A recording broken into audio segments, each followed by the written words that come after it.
অথয়াপুর বিয়ে উপলক্ষে আম্মুর সাথে জাহানার আন্টির বাসায় এসেছি। আমার নানা বাড়ি ও জাহানার আন্টির বাবার বাড়ি একই গ্রামে হয়। ছোটবেলা থেকেই আম্মুর সাথে ওনার সম্পর্ক অনেক ভালো। গাজীপুর শহর থেকে একটু দূরে তাদের বাসা। শহরে ছিটেফোঁটা থাকলেও একে ঠিক শহর বলা চলে না, আবার একেবারে মফস্বল গ্রাম বললেও ভুল হবে। তবে শহরের ও গ্রামের সংমিশ্রণে এই জায়গাটা আমার বেশ পছন্দ হয়েছে। বাসায় ঢুকতেই জাহানার আন্টি আমাদের দেখে এক প্রকার দৌড়ে আসেন। আম্মুকে জড়িয়ে ধরে হাসি মুখে কথা বলে আমার দিকে তাকিয়ে আম্মুকে বললেন, মিতু, ও তন্নু না? আম্মু আমার দিকে ফিরে আন্টিকে বলে, হ্যাঁ তন্নি। আন্টি আমার দুগালে হাত দিয়ে অবাক হয়ে বললেন, ওমা, তন্নু মা কত বড় হয়ে গেছে। এর আগের বার যখন দেখছিলাম তখন মনে হয় 7-এ পড়তো, আর ছবিতে তো বোঝাই যায় না এত বড় হয়ে গেছে। এখন কিসে পড়ে রে? এই তো এবারে এসএসসি দিবে। মাশাআল্লাহ মাশাআল্লাহ, অনেক বড় হয়ে গেছে। তা তানিমাটাকে আনলি না কেন? ওর অনলাইন ক্লাস আছে, আবার ওর আব্বুর অফিসও খোলা, সবাই চলে আসলে কি হয়। আমি মুচকি হেসে আন্টিকে সালাম দিলাম। আসসালামু আলাইকুম আন্টি। ওয়ালাইকুম সালাম। আসো আসো, ভিতরে আসো। আম্মু আন্টির পিছু পিছু আমিও ভেতরে গেলাম। আন্টির কর্মকাণ্ড কিছুটা অবাক করার মতোই লাগলো আমার কাছে। আজও মহিলা একটা আমার সাথে এমন ভাব করছে যেন আমি এখনো ক্লাস 7-এই পড়ি। মানে বছরের পর বছর কি আমি শুধু 7-এই পড়বো? আদু ভাই নাকি আমি? থুরি, ওটা তো আদু বোন হবে। এর মধ্যে এক গাদা নাস্তা নিয়ে হাজির হলো আন্টি। রুমে আম্মুর বয়সী আরো জন 7 নারী গাল গল্পে মশগুল। আমি আম্মুর কানে কাছে গিয়ে বললাম, আম্মু। আম্মু চোখ রাঙিয়ে বলে, এত মানুষের মাঝখানে কানাঘোষা কোন স্বভাব? এখানে ভালো লাগছে না, বাইরে যাই। জাহানার আন্টি বলে ওঠেন। কি বলছে রে মিতু? আম্মু জোরপূর্বক হেসে বলল, বলছে অথইকে দেখবে। ও, এই কথা আমাকে বললেই তো পারো। দোতলায় উঠে প্রথম রুমটা অফ হয়ে যাও, দেখা করে আসো। আচ্ছা আন্টি বলেই কোন রকম রুম থেকে বের হয়ে এলাম আমি। আপাতত এখান থেকে একটু দূরে গেলে বাঁচি। মহিলাদের পারিবারিক আলাপনে আমি বেমানানি ছিলাম বটে। করিডোরে নেমে বাড়িটা দেখতে লাগলাম। দোতলায় এল সাইজ বাড়ির সামনের দিকে মোটামুটি বড় একটা উঠান, একপাশে একটা বড় বাগান, আরেক দিকে গেট। গাউনটা একটু উঁচু করে ধরে উঠানে নেমে আসলাম আমি। মানুষ এখানেও নেহায়েত কম না, তাই এখানে দাঁড়ানোর বিন্দুমাত্র ইচ্ছে হলো না। সোজা চলে গেলাম বাগানে। ভেবেছিলাম শৌখিন অথইয়াপুর সাজানো গাছানো ফুলের বাগান হবে এটা, কিন্তু আমাকে ভুল প্রমাণ করে বাগানটা। বাগানের এলোমেলো আম কাঁঠালের গাছগুলো জানান দিচ্ছে এটা উড়া ধুরা জাহানার আন্টির বাগান। বিকালের সূর্যটা পশ্চিম আকাশে হেলে পড়েছে। লাল আভা বাগানের মাটিকেও লাল করে তুলেছে, যেন এগুলো আগুনের স্ফুলিঙ্গ। অন্যরকম ভালো লাগা ছুঁয়ে গেল আমায়। বাগানের একপাশে কয়েকটা ফুলের গাছ দেখে সেই দিকে গেলাম আমি। কয়েকটা বলে ভুল হবে, হয়তো আমি গোলাপের রাজ্যে চলে এসেছি। লাল, সাদা, গোলাপি, এই কালারের গোলাপে 100টা ঠেসে আছে একদম এই পাশটা। আর একটা সাদা গোলাপ ছিঁড়ে বেনিতে গেঁথে নিলেই পেছন থেকে কেউ টান দিয়ে ফুলটা নিয়ে নিল। ফুলের সাথে কয়েকটা চুলও যেন আটকে চলে গেল। একটু ব্যথাই পেলাম তাই। ওই কে? রেগে পেছনে ফিরতেই দেখি একটা ছেলে। ছেলেটার পা থেকে মাথা অব্দি খুঁটিয়ে খুঁটিয়ে দেখলাম। আমার থেকে বেশ খানিকটা লম্বা ছেলেটা। পরনে সাদা টি শার্ট আর জিন্স।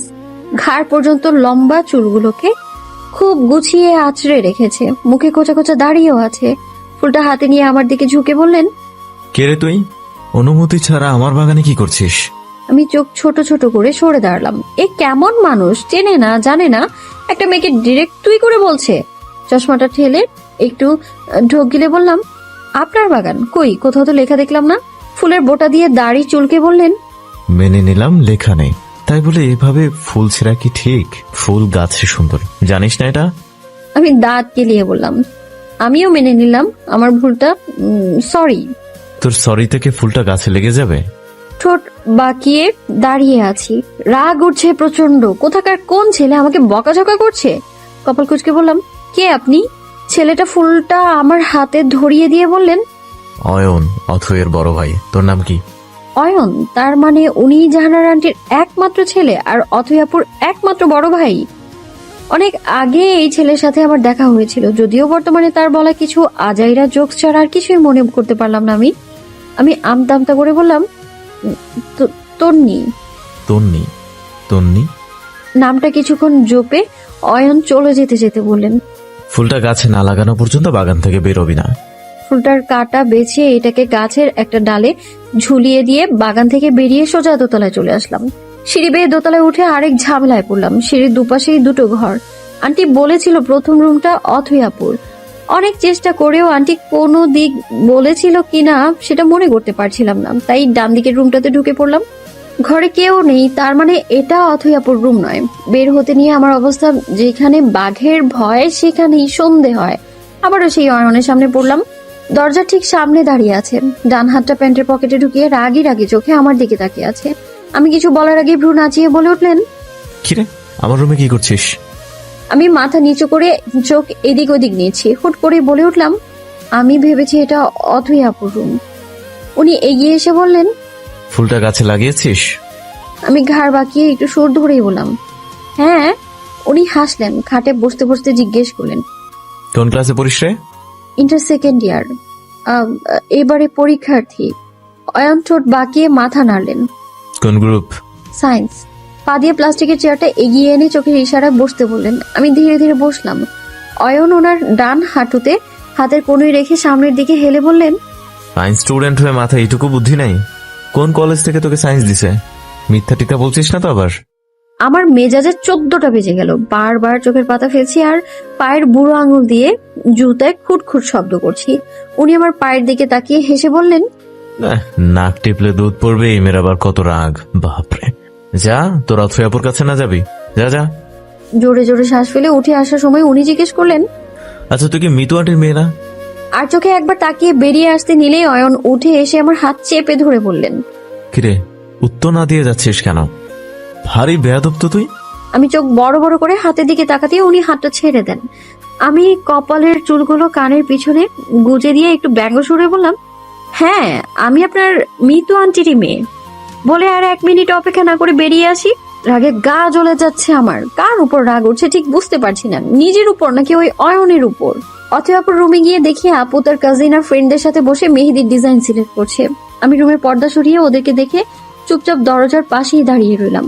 অথয়াপু মুচকি হেসে আমার দিকে তাকিয়ে বলে, এদিকে আয়, বস আমার পাশে। আমি এগিয়ে গেলে আপুর পাশে বসা মেয়েটা উঠে গিয়ে আমাকে বসার জায়গা করে দেয়। চুপচাপ আপুর পাশে বসে সবার মুখ দর্শন করতে থাকি। এত এত অচেনা মুখের মাঝে নিজেকে সদ্যজাত শিশু বলে আবিষ্কার করলাম আমি। অথবা আপু আমার হাতে হাত রেখে সবার উদ্দেশ্যে বলল, ওর নাম তন্বী, আদর করে তন্নু ডাকি আমরা। আমার মৃত্যু আন্টির ছোট মেয়ে, আমাদের থেকে অনেক ছোট। তোরা আবার ওকে জ্বালাতন শুরু করিস না। অথয়াপুর অন্য পাশে বসা মেয়েটা বলে ওঠে, ছোট মানে কত ছোট? বিনি, ও এইবার মনে হয় এইচএসসি পাশ করেছে, তাই না তন্নু? আমি সেন্টি মার্কা হাসি দিয়ে ডানে বামে মাথা নাড়িয়ে বললাম, না, এবার এক্সাম দিব। হ্যাঁ হ্যাঁ।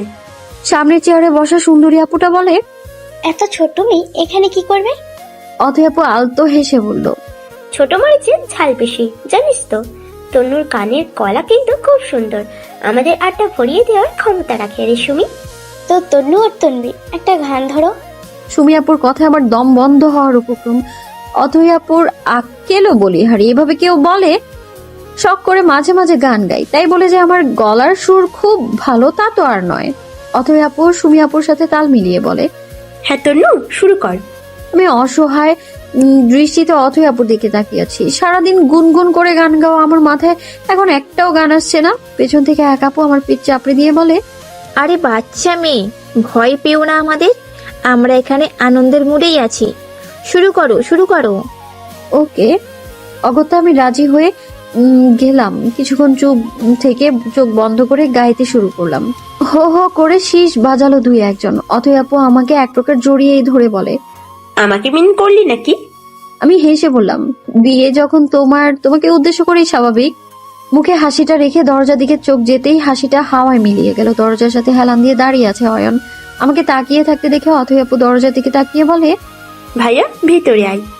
অয়ন সোজা হয়ে দাঁড়িয়ে বলে, না, সুমি মিমের আম্মু এসেছে, ওদেরকে ডাকছে, এটাই বলে পাঠালো। এসে দেখি এক বিশ্ববিখ্যাত সিঙ্গার গান গাইছে, তাই আর বিরক্ত করলাম না।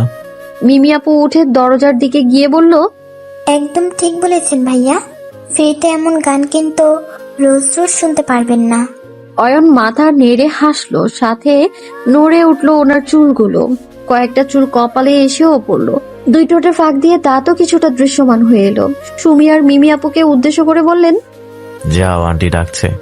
দুজনে বেরিয়ে গেল। তার মানে এরা দুই বোন, চেহারায় মিল আছে, এটা এতক্ষণে খেয়াল আসেনি আমার। আবারও সকলের দিকে একবার তাকালাম। এত মানুষ, তার উপর সবাই অচেনা। মোটেও ভালো লাগছে না আমার এখানে। আপু বোধহয় আমার মনের কথাটা বুঝতে পেরেছে। অয়নকে ডেকে বলে, ভাইয়া এখন কি বাইরে যাবি? অয়ন এসে চেয়ার টেনে বসতে বসতে বললেন, হ্যাঁ, একটু ঘুরতে যাব। ভাইয়া তন্নুকেও নিয়ে যা, বেচারি এত মানুষের মাঝে থেকে অভ্যস্ত নয়। অয়ন নেড়ে চেড়ে বসলেন। অসম্ভব, আমি বাইক নিয়ে যাব। বাইকে চড়াও হয়তো সে অভ্যস্ত নয়। আরে ভাইয়া, বাইক নেওয়ার দরকার কি? আশেপাশে একটু হেঁটে আয়, ওকে নিয়ে যা। আমি কপালে কয়েকটা ভাঁজ ফেলে অয়নের দিকে তাকিয়ে আছি। এখন সত্যি আমার বাইরে যেতে ইচ্ছে করছে। এখানে রাস্তাঘাট চিনি না বলে যাচ্ছি না। হঠাৎ কিছু মনে পড়ায় অথই আপু বলে, ভাইয়া তনবিকে ওই দিঘির পাশে নিয়ে যা, জায়গাটা সুন্দর। অয়ন ভাই ঠোঁট বাঁকিয়ে ভ্রুচুলকে বলে, ওকে চলেন। অথই আপু আমায় ঠেলে দিয়ে বলল। যা, ভাইয়া কিন্তু অপেক্ষা করবে না। অয়নের পিছু পিছু রুম থেকে বেরিয়ে আসলাম। একটু আগে আমাকে তুই তুই করছিল, আর এখন আপনি? বাপরে, মানুষ এত দ্রুত রং বদলা কেমনে? গিরগিটিকেও তো হার মানাবে এলো। অয়ন হনহনিয়ে নিজের রুমে ঢুকে গেল। আমি দুনিয়ার ব্যাককল হয়ে দরজার কাছে দাঁড়িয়ে আছি। হালকা গোলাপি রঙের শার্টটা পরে বেরিয়ে এলো অয়ন। সাদা টি শার্টের উপর গোলাপি শার্ট। ছেলেরাও বুঝি এমন সুন্দর হতে পারে। ওনার দিকে প্রথমবার চোখ আটকে গেলেও মুহূর্তেই নিজের চিন্তা ভাবনার জলাঞ্জলি দিলাম। ওনাকে দেখতে যেমনই লাগুক, তাকাবো না আমি। সিঁড়ি বেয়ে নিচে এসে উঠানে আম্মু আর জাহানার আন্টির সাথে দেখা হয়ে গেল। আম্মু আমায় বাইরে যেতে দেখে বলল, একা একা কোথায় যাচ্ছিস? অয়ন পাশ থেকে বলে ওঠেন। আসসালামু আলাইকুম আন্টি। আম্মু চমকে উঠে তাকায়। ওয়ালাইকুম আসসালাম। অয়ন না? জি আন্টি। ওহ, কতদিন পর দেখলাম। অয়ন হাসলো। আম্মুকে বলে, আপনার মেয়েরা কি বাইরে যাবে বলে অথয়ের সাথে বায়না ধরেছে, তাই নিয়ে যাচ্ছি। আম্মু রেগে আমার দিকে তাকায়। আমি ইনোসেন্ট এক্সপ্রেশন দিয়ে দাঁড়িয়ে আছি। ঠিক কখন আমি অথই আপুর কাছে বায়না করেছি আল্লাহ মালুম। জাহানার আন্টি অয়নকে বলল, শোন, একদম ওকে রেখে একা একা হাঁটবি না। মেয়েটার আবার এখানে ওখানে পড়ে যাওয়ার বদ অভ্যেস আছে। আর দিঘির ওদিকে গেলে দিঘির কাছে যেতে দিস না, পড়ে যেতে পারে। অয়ন হেসে আর চোখে আমার দিকে তাকায়। আন্টি আমার ইজ্জত সম্মান শুকনো বাঁশ বানিয়ে দিল। আন্টিকে উদ্দেশ্য করে বলেন, ওকে ওকে, এখন যেতে দাও, না হলে ঘোরাঘুরি মাটি হবে। আমার দিকে ফিরে বললেন। চলুন ম্যাডাম। অয়নের পিছু পিছু গেট দিয়ে বেরোতেই জাহানার আন্টি একটু উঁচু গলায় বলছেন, সন্ধ্যার আগে ফিরে আসিস। রাতে কিন্তু মেহেন্দির অনুষ্ঠান, তনু রেডি হবে। অয়ন হাত উঠিয়ে বুড়ো আঙুল দেখিয়ে আমার আগে আগে হাঁটা লাগালেন। মাটির কাঁচা রাস্তা, একপাশে টিনের বাড়ি আর আরেক পাশে একেবারেই খালি। তবে মাটিতে লাগানো সাইনবোর্ড গুলো জানান দিচ্ছে এগুলো প্লট, যা অলরেডি বিক্রি হয়ে গেছে। আধ ঘন্টা হেঁটে গিয়েই দেখা মেলে এক মস্ত বড় দিঘির। বিশাল দিঘির পানি যে অনেকটাই গভীর তা আন্দাজ করে ফেলি সহজেই। তবে তীরের দিকে অতটাও গভীর না, পায়ের পাতা ডুবোর মতো পানি আছে। কাছাকাছি গিয়ে দাঁড়াতেই অয়ন বলল, ছোট থেকেই ঢাকায় থাকিস? 1 বছর বয়স থেকে। আপনিও তো ঢাকায় থাকেন। উনি হাসলেন, তারপর বললেন, হ্যাঁ, তবে ছোট থেকে যেহেতু এখানে থাকিস। দাদা যখন বেঁচে ছিল তখন তো সবাই একসাথে ছিলাম। দাদা মারা যাওয়ার পর সংসার আলাদা হয়ে যায়। ঢাকায় থাকলেও এখানে মনটা বড্ড টানে। স্বাভাবিক, জায়গাটা সুন্দর, যদিও আমার কাছে এগুলো ছবি। উনি মাথা নাড়িয়ে বলেন, তোর তো গ্রামের প্রাকৃতিক ছোঁয়া, জয়েন্ট ফ্যামিলির অভিজ্ঞতা নেই? খুব একটা না, তবে ঈদে বাড়িতে যাই। অয়ন ফিক করে হেসে দিলেন। আমি চোখ কুচকে তাকাতেই বলেন, বেশি রাগিস না, পানিতে পড়ে গেলে আমার দোষ হবে।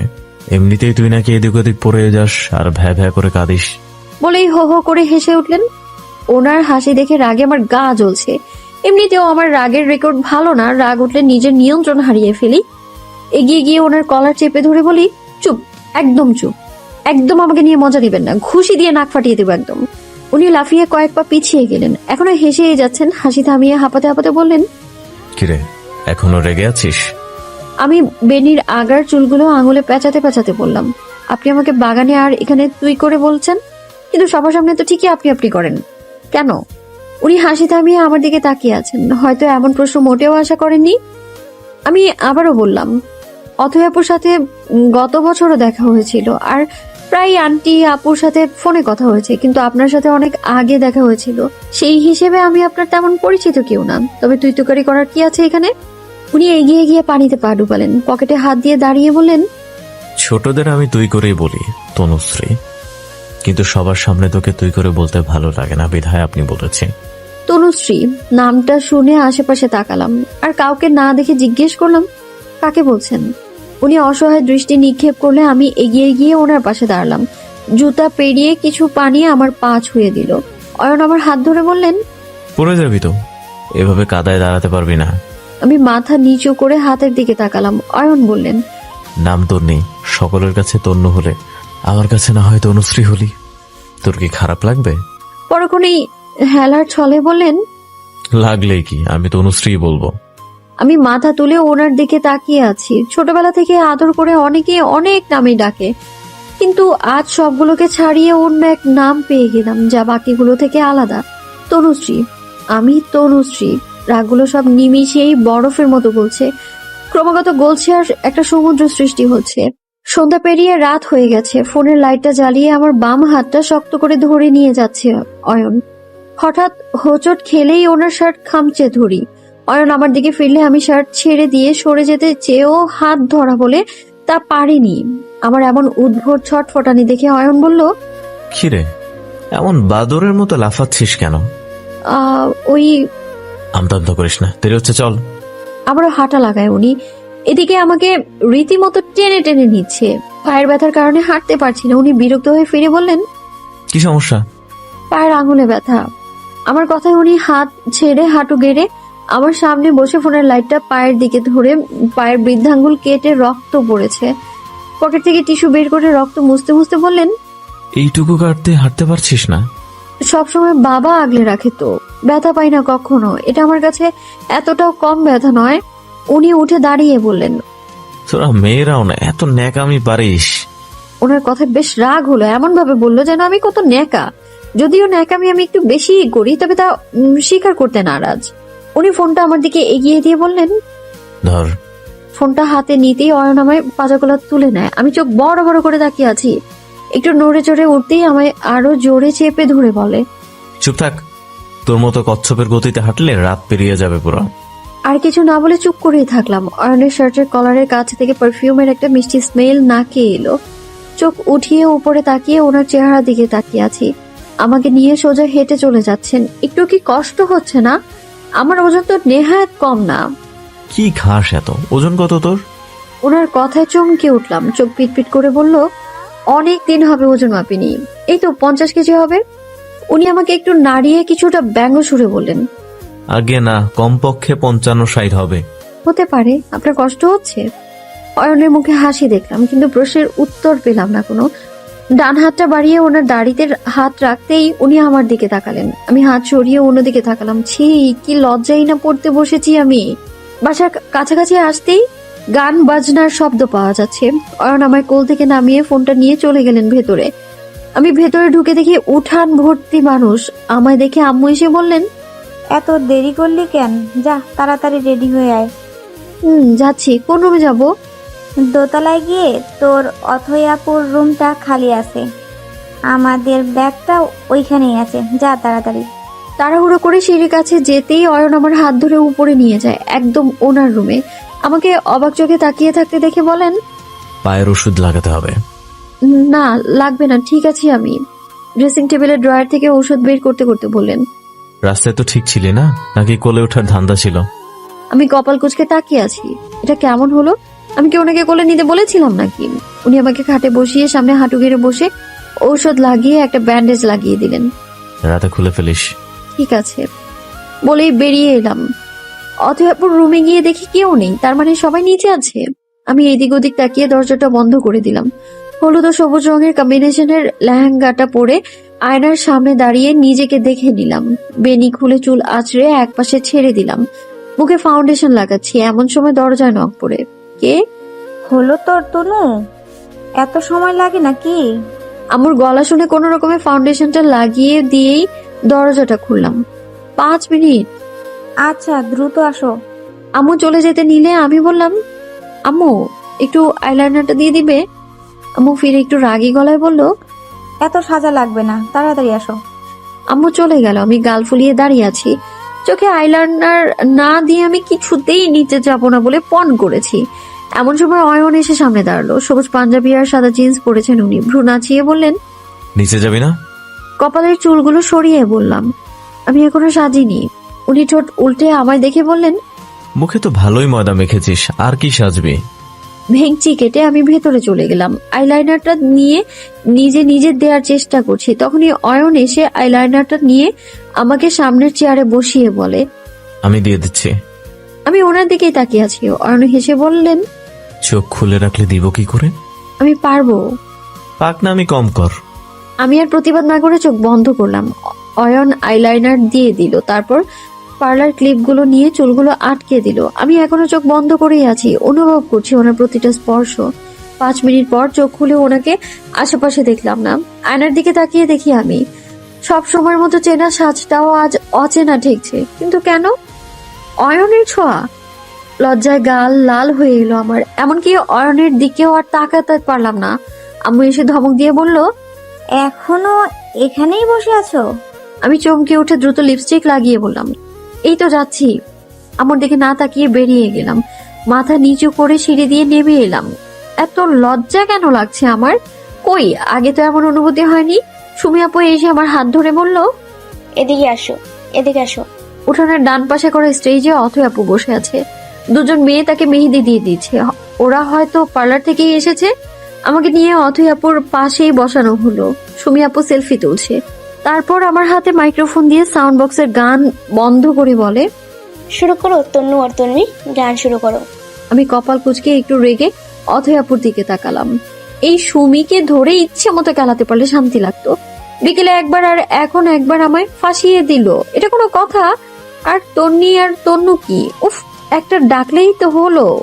সুমি আপু আমার হাত থেকে মাইক্রোফোন নিয়ে আমার হাতে একটা মিনি মাইক্রোফোন ধরিয়ে দেয়। সুমি আপু বলছে, তন্বী উর্ফে তনু বিকালে আমাদের একটা গান শুনে আসে। সে তার এই প্রতিভা গোপনে রাখতে চায় বলে জানিয়েছেন, আমাদের সম্মতি কোনে অর্থে। কিন্তু আজ এই প্রতিভা বিকশিত করার দিন এসে গেছে, তাই তাকে একটা গান পরিবেশন করার জন্য আকুল আবেদন জানাচ্ছি। সুমি আপু কি আমার প্রশংসা করলো নাকি অপমান করলো তা ঠিক বুঝতে পারলাম না। তবে এত জোড়া চোখ আমার দিকেই তাকিয়ে আছে যে আমি হতভম্ব হয়ে গিয়েছি কিছুটা। আশেপাশে তাকিয়ে স্টেজের পাশে অয়নকে আবিষ্কার করলাম আমি। আমার দিকে তাকিয়ে মুচকি মুচকি হাসছেন উনি। আমি কি কোনোভাবে এলোমেলো হয়ে আছি? তাড়াহুড়ো করে আবারও উল্টাপাল্টা লিপস্টিক লাগাইনি তো? চশমাটা ঠিক করে অথৈ আপুকে বললাম, আপু এখন না। আরে তন্নু, এত লজ্জা পেতে হবে না তো। মিমি আপু এসে গলায় মিনি মাইক্রোফোনটা লাগিয়ে দিল। এখন মুখটা একদম বন্ধ করে রেখেছি। একটা কাশি দিলেও সবাই শুনে নিবে। এদিকে সুমি আপুর আজগুবি কথাবার্তা চলেছে। সুমি আপুর হাত থেকে মাইক্রোফোনটা নিয়ে নেয় অয়ন। সকলের উদ্দেশ্যে বলে, ইত্তাজা রহমান আমার চাচাতো ভাই, যার এখানে গান গাওয়ার কথা ছিল। অনেকেই জানেন সে সিঙ্গার হওয়ার প্রস্তুতি নিচ্ছে। রেডিওতে গানও গায় প্রায়, আবার তার অ্যালবামও বের হবে। বেচারা এখন এসে উপস্থিত হতে পারেনি, তাই পোলাওয়ের পরিবর্তে আমাদের সুমি ম্যাডাম আমাদের পান্তা গেলানোর প্ল্যান করেছেন। উপস্থিত অনেকেই মুখ টিপে হাসছে। প্রায় সবাই হাসাহাসি শুরু করেছে। আমার তো কান্না পাচ্ছে এসব দেখে। সকলের সামনে গান গাইতে লজ্জা লাগে বলে আমার গলা কি এতই খারাপ নাকি? আজ অ্যালবাম বের করলে কাল হিট হয়ে যাবে। মনে মনে ভাব নিচ্ছি। অয়ন আমার দিকে তাকিয়ে বলে, শুরু করেন মিস পান্তা। চোখ ছোট ছোট করে তাকিয়ে আছি। উনি সুমি আপুর হাতে মাইক্রোফোন দিয়ে আবারও গিয়ে সেই আগের জায়গাটায় দাঁড়িয়ে পড়লেন। আমার ইচ্ছে করছে উঠে দাঁড়িয়ে একটা লম্বা স্পিচ দিই। এতই লম্বাতেই যেন আমার কাছ থেকে এই মাইক্রোফোন নামক যন্ত্রণাটা নিয়ে নেওয়া হয়। তবুও নিজেকে বোঝাই, কন্ট্রোল তো কন্ট্রোল। একটু সোজা হয়ে বসি আর গান শুরু করি। অনেকে অয়নের কথা নিয়ে এখনো হাসাহাসি করছিল। গান শুরু হতেই সবাই চুপ হয়ে যায়। আর চোখে 2-3 বার অয়নের দিকে তাকিয়েছি। পাঞ্জাবির পকেটে হাত দিয়ে দাঁড়িয়ে মুচকি হাসছে সে। গান শেষে সাইদা আপু আমার কাছ থেকে মাইক্রোফোনটা নিয়ে নেয়। আমি উঠে কোনো কথা না বলে বাগানের দিকে চলে যাই। সাধারণত এত মানুষের মাঝে থাকার অভ্যেস নেই আমার। জয়েন্ট ফ্যামিলির মধ্যমণি বা শত জনের কেন্দ্রবিন্দু কখনোই ভালো লাগে না আমার। বাগানে গিয়ে লেহেঙ্গার ওড়না ঠিক করছি। অয়ন পেছন থেকে এসে বললেন, এভাবে চলে আসলে যে? একবার তাকালাম কিন্তু কিছুই বললাম না। ওনাটা আটকে ওনার দিকে তাকাতেই দেখি উনি এক দৃষ্টিতে তাকিয়ে আছেন আমার দিকে। কপাল কুঁচকে গেল আমার। অয়ন হাত বাড়ালেন আমার দিকে, একটু পিছিয়ে গেল। উনিও এগিয়ে আসলেন, ঠোঁটে কোণে লেগে থাকা লিপস্টিক গুলো মুছে বললেন, এখনো লিপস্টিক দিতে শিখিসনি? তোর বয়সে মেয়েরা মা হয় জানিস? মা শব্দটা কানে বাড়ি খাচ্ছে বারবার। খুব ভারী তো এই শব্দটা। আর এমন কথা শুনতেও আমি বরাবরই আনাড়ি। চল, ইত্তাজা আসছে দেখলাম, তোর গান শুনলো, তোর সাথে কথা বলার আগেই তো পালিয়ে আসলে। আমার হেলদুল না দেখে আমার হাতটা চেপে ধরে উঠানে নিয়ে আসলেন। স্টেজের কাছাকাছি এসেই হাত ছেড়ে দিয়ে বন্ধুদের সাথে অন্যদিকে চলে গেলেন। হাই, আমি ইত্তেজা। কারো কণ্ঠে ফিরে তাকালাম। সবুজ পাঞ্জাবি আর কালো জিন্স পরা ছিমছাম গরনের ছেলেটা হাসি মুখে দাঁড়িয়ে আছে। আমি জোরপূর্বক হাসির রেখা ফুটিয়ে তুলে বলি, হ্যালো, আমি তন্নি। ইত্তেজা চেয়ারের দিকে ইশারা করে বলে, বসি। শিওর। দুজনে পাশাপাশি বললাম। ইত্তেজা বলল, গান ভালোই গাইতে পারেন। বাসায় ঢুকে ভেবেছিলাম সাউন্ড বক্সের উচ্চ শব্দ শুনতে পাবো, কিন্তু একটা মিষ্টি কণ্ঠই কানে এলো। সত্যি অসাধারণ ছিল। আমি মুচকি হেসে জবাব দিলাম, শখ করেই গাওয়া হয়, এভাবে এই প্রথম। এটা কি শেষটা হবে নাকি? সম্ভাবনা বেশি। ইত্তেজা পাঞ্জাবির হাতা গুটাতে গুটাতে বলল, আপনার আপত্তি না থাকলে আপনাকে একবার সকলের সামনে আনতে চাই। আমার অ্যালবামে গান গাওয়ার সুযোগ দিতে চাই। আমি নাবোধক মাথা নেড়ে হাসলাম। বললাম, আসলে এমন কিছুর ইচ্ছে নেই আমার, এই তো আছে বেশ। এমন সময় অথৈ আপু ইত্তেজাকে ডেকে বলল, ভাইয়া এদিকে আসো, তোমার গান না শুনে কিছুতেই ছাড়ছি না। অনেকেই হো হো করে চিৎকার করে উঠলো। ইত্তেজাও চলে গেলেন গান গাইতে। আমি একা বসে রইলাম। ঔষধ দেওয়ার পর পায়ের ব্যথা অনেকটাই কমে গেছে। নখের দিকটায় কেটেছিল, তাই ব্যথা সহ্য করতে কষ্ট হচ্ছিল। অয়ন এসে আমার পাশে বসে এক গ্লাস জুস আমার দিকে এগিয়ে দিলেন। আমি গ্লাসটা নিতেই উনি উঠে চলে গেলেন অন্যদিকে। আমি বেকুবের মতো ঘাড় ঘুরিয়ে তাকিয়ে আছি। গান আবার আনন্দের সময় যাচ্ছে আপন গতিতে। রাত 11টা পেরিয়ে গেছে। দুই হাতে মেহেদি লাগিয়ে ছাড়া কয়েদির মতো ঘুরে বেড়াচ্ছি। এদিকে ক্ষুধায় পেট চোচো করছে। খোলা বারান্দার ডানে বামে সমানে পায়চারি করছি। উঠানের চেয়ারগুলোতে বিন্দুমাত্র বসার জায়গা না পেয়ে এখানেই দাঁড়াতে হলো। বাসায় হলে ক্ষুধা লাগছে বলে বলে টর্নেডো তুলতাম, কিন্তু এখানে তো আর সম্ভব না তা। হঠাৎ কেউ কাঁধে হাত দিল। ফিরে অয়নকে দেখেই চোখ কপালে আমার। আমায় বললেন, তনুশ্রী, মিতু আন্টি তোকে ডাকছে। আমি দুই হাতে ইশারা করে বললাম, হাঁটতে নিলেই ধাক্কা খাবো আর মেহেদি লেপটে যাবে। অয়ন হেসে আমার দুই হাতের বাহুতে ধরে ডাইনিং এ নিয়ে আসলেন। জাহানার আন্টি আমাদের দিকে তাকাতেই আমি ভয় চুপসে গেলাম। আম্মুও আছে এখানে, তার মানে আজ এখনই তৃতীয় বিশ্বযুদ্ধ লাগবে। আমার চিন্তা ভাবনাকে ভুল স্বীকৃতি দিয়ে অয়ন ভাই বললেন, মিতু আন্টি, তোমার মেয়ের আবার মেহেদি লেপটে যাওয়ার ভয় বেশি, তাই একদম ধরে নিয়ে এসেছে। আম্মু ওনার কথা তাল মিলিয়ে বলল, একদম ঠিক করেছো। চেয়ার টেনে আমাকে বসতে ইশারা করে আমার পাশের চেয়ারে বসে পড়লো অয়ন ভাইয়া। এক পাশে আম্মু আর অন্যদিকে উনি। মাঝখানে আমি নিজেকে নিতান্তই এক বন্দি ভাবছি। নিজে খেতে পারবো না, তাই আম্মু খাইয়ে দিয়েছে। যদিও ডাইনিং এ তেমন মানুষ নেই, তবুও বেশ লজ্জা লাগছে। লজ্জা লাগার মূল কারণ হচ্ছে অয়ন নামক অদ্ভুত মানুষটার হাসি। আনোয়ার রহমান অয়নের বাবা, ওনার সাথে খাবার টেবিলেই কুশল বিনিময় হলো। শান্ত স্বভাবের মানুষ হলেও বেশ ভদ্র মানুষ উনি। প্রয়োজন ছাড়া কথা কম বলেন, কিন্তু প্রয়োজনেও একটা বা দুটার বেশি কথা বলেন না। ওই এক দুই কথাই উনি সমস্যার দফা রফা করে দেন। এমন গুণ সবার থাকে না। আমাকে বেশ স্নেহই করেন, নিজের মেয়ের মতোই ভালোবাসেন। গত বছর অথৈ আপুকে নিয়ে আমাদের বাসায় গিয়েছিলেন, তারপরেই আজই দেখা হলো। খাওয়া শেষে মুখ মুছে দিতেই ডাইনিং থেকে বেরিয়ে আসলাম আমি। আম্মু পানি খাওয়ার জন্য ডাকলেও আমি আর ফিরে তাকাই না। কিছুক্ষণ পরেই অয়ন আমার সামনে এক বোতল পানি ধরে বলে, খাওয়ার পর পানি খাওয়া লাগে জানিস না? দাঁত খিচিয়ে বললাম, জানতেও চাই না। জানতে হবে না। বোতলের মুখ খুলে আমার মুখের সামনে ধরে খাওয়ার জন্য ইশারা করেন। পানি মুখে নিতেই বাম হাতে একটা ট্যাবলেট ডান হাতে এনে আমায় দিয়ে বললেন, হাকর। মুখে পানি পড়ে গাল ফুলিয়ে রেখেছি। উনি তাড়া দিয়ে বললেন, নে হাকর। ট্যাবলেটটা খেয়ে নিয়ে বললাম, কিসের ট্যাবলেট? বোতলে মুখ লাগাতে লাগাতে ভাবলেশীন ভাবে বললেন উনি, ঘুমের। হোয়াট? আমি আপনাকে বিশ্বাস করে খেলাম আর আপনি আমায় ঘুমের ওষুধ খাওয়ালেন? চিটার, বাটপার। চেঁচামেচিতে কপাল কুচকে একবার তাকিয়ে উনি উপরে চলে গেলেন। এতক্ষণে মেহেদি শুকিয়ে খড়খড়ে হয়ে গেছে দেখে একটা দফা রফা করার আশায় আমিও ওনার পিছু পিছু গেলাম। উনি রুমে ঢুকে দরজা লাগানোর আগে আমি রুমে গিয়ে হাজির। অয়ন আমার দিকে তাকিয়ে থেকে আর দরজা লাগালো না, কিন্তু পর্দাটা টেনে দিলেন। আমি খিচিয়ে উঠে বললাম, ঘুমের ওষুধ কেন খাইয়েছেন আমায়? উনি ড্রেসিং টেবিলের সামনে দাঁড়িয়ে চুল আঁচড়াচ্ছেন। হঠাৎ কিছু মনে পড়ার মতো করে আমি বললাম, আমি ঘুমালে আপনার কি উপকার হবে শুনি? শিউরিটা শব্দ করে রেখে এগিয়ে এলেন, এক হাতে আমার 2 গাল চেপে ধরে বললেন, প্যারাসিটামল খেয়েছিস তনুশ্রী, তোকে ঘুমের ওষুধ কেন খাওয়াবো? এত বিশ্বাস তোর আমার কথায়? আমি একটু সরে দাঁড়িয়ে আর চোখে ওনার দিকে তাকাতেই দেখি উনি হো হো করে হেসে উঠলেন। আমিও হেসে দিই। সত্যি বোকা বনে গেছি আমি। যা, আমার রুমে এভাবে তোর থাকাটা সুন্দর দেখায় না। আশেপাশে তাকিয়ে চুপচাপ বেরিয়ে গেলাম। ঝগড়ার মুডে রুমে ঢুকলেও এখন আর সেই মুডটা নেই। ওনার হাসিতে সবটাই কেটে গেছে। দোতলার বারান্দা থেকে নিচে তাকালাম। অথৈ আপু এখনো ওখানেই বসে আছে। স্টেজে ইফতাজা গান গাইছে। এতক্ষণ ধরে একটা মানুষ কি করে গান গাইতে পারে? অবশ্য কিছু মানুষ মাল্টি ট্যালেন্টেড হয়েই জন্মায়। সকাল সকাল সারা বাড়িতে মানুষের চেঁচামেচিতে ঘুমের 12টা বেজেছে আমার। জাহানার আন্টির রুমে আম্মু, আন্টি আর অথৈ আপুর সাথে রাতে শুয়েছিলাম। রাত না বলে ভোর বললেও চলবে, কারণ 4টাকে কেউ রাত বলে না, ভোরটাই বলে। আর কোন চোখ দুটো কোনো মতে খুলে ঝিমিরে বসে আছি। অথৈ আপু গোসল করে এসে খাটে বসে চুল মুছছে। আমাকে উঠতে দেখে আপু বলল, পা কাটলো কি করে তন্নু? আপুর কথায় পা ব্যথার কথা মনে পড়লো আমার। পায়ের দিকে তাকিয়ে বললাম, কাল দিঘির পাড়ে কেটেছে। আপু বোধহয় রাগ করেছে, ধমকে সুরে বলে ওঠে, দিঘির পাড়ে কেটেছে? কথাটা একবার কাউকে বললি না? আর আমার ভাইটাও এত ইরেসপন্সিবল। অয়ন দায়িত্বহীন, এমন কথা মেনে নিতেই কষ্ট হলো আমার। কাল ওনার দায়িত্ববোধ আমায় মুগ্ধ করেছে। এমন মানুষ আজকাল দ্বিতীয়টি পাওয়া যাবে কিনা সন্দেহ। আপু বকাঝকা করেই যাচ্ছে। আমুর রুমে ঢুকে আমায় দেখে বলে, কেমন মানুষ দেখো অথৈ, এখনো বিছানায় বসে আছে। যা দাঁত ব্রাশ কর। ব্যাগ থেকে ব্রাশ বের করে পেস্ট লাগিয়ে আমার হাতে ধরিয়ে দিয়ে আম্মু আমার ড্রেস বের করে দিতে লাগলো।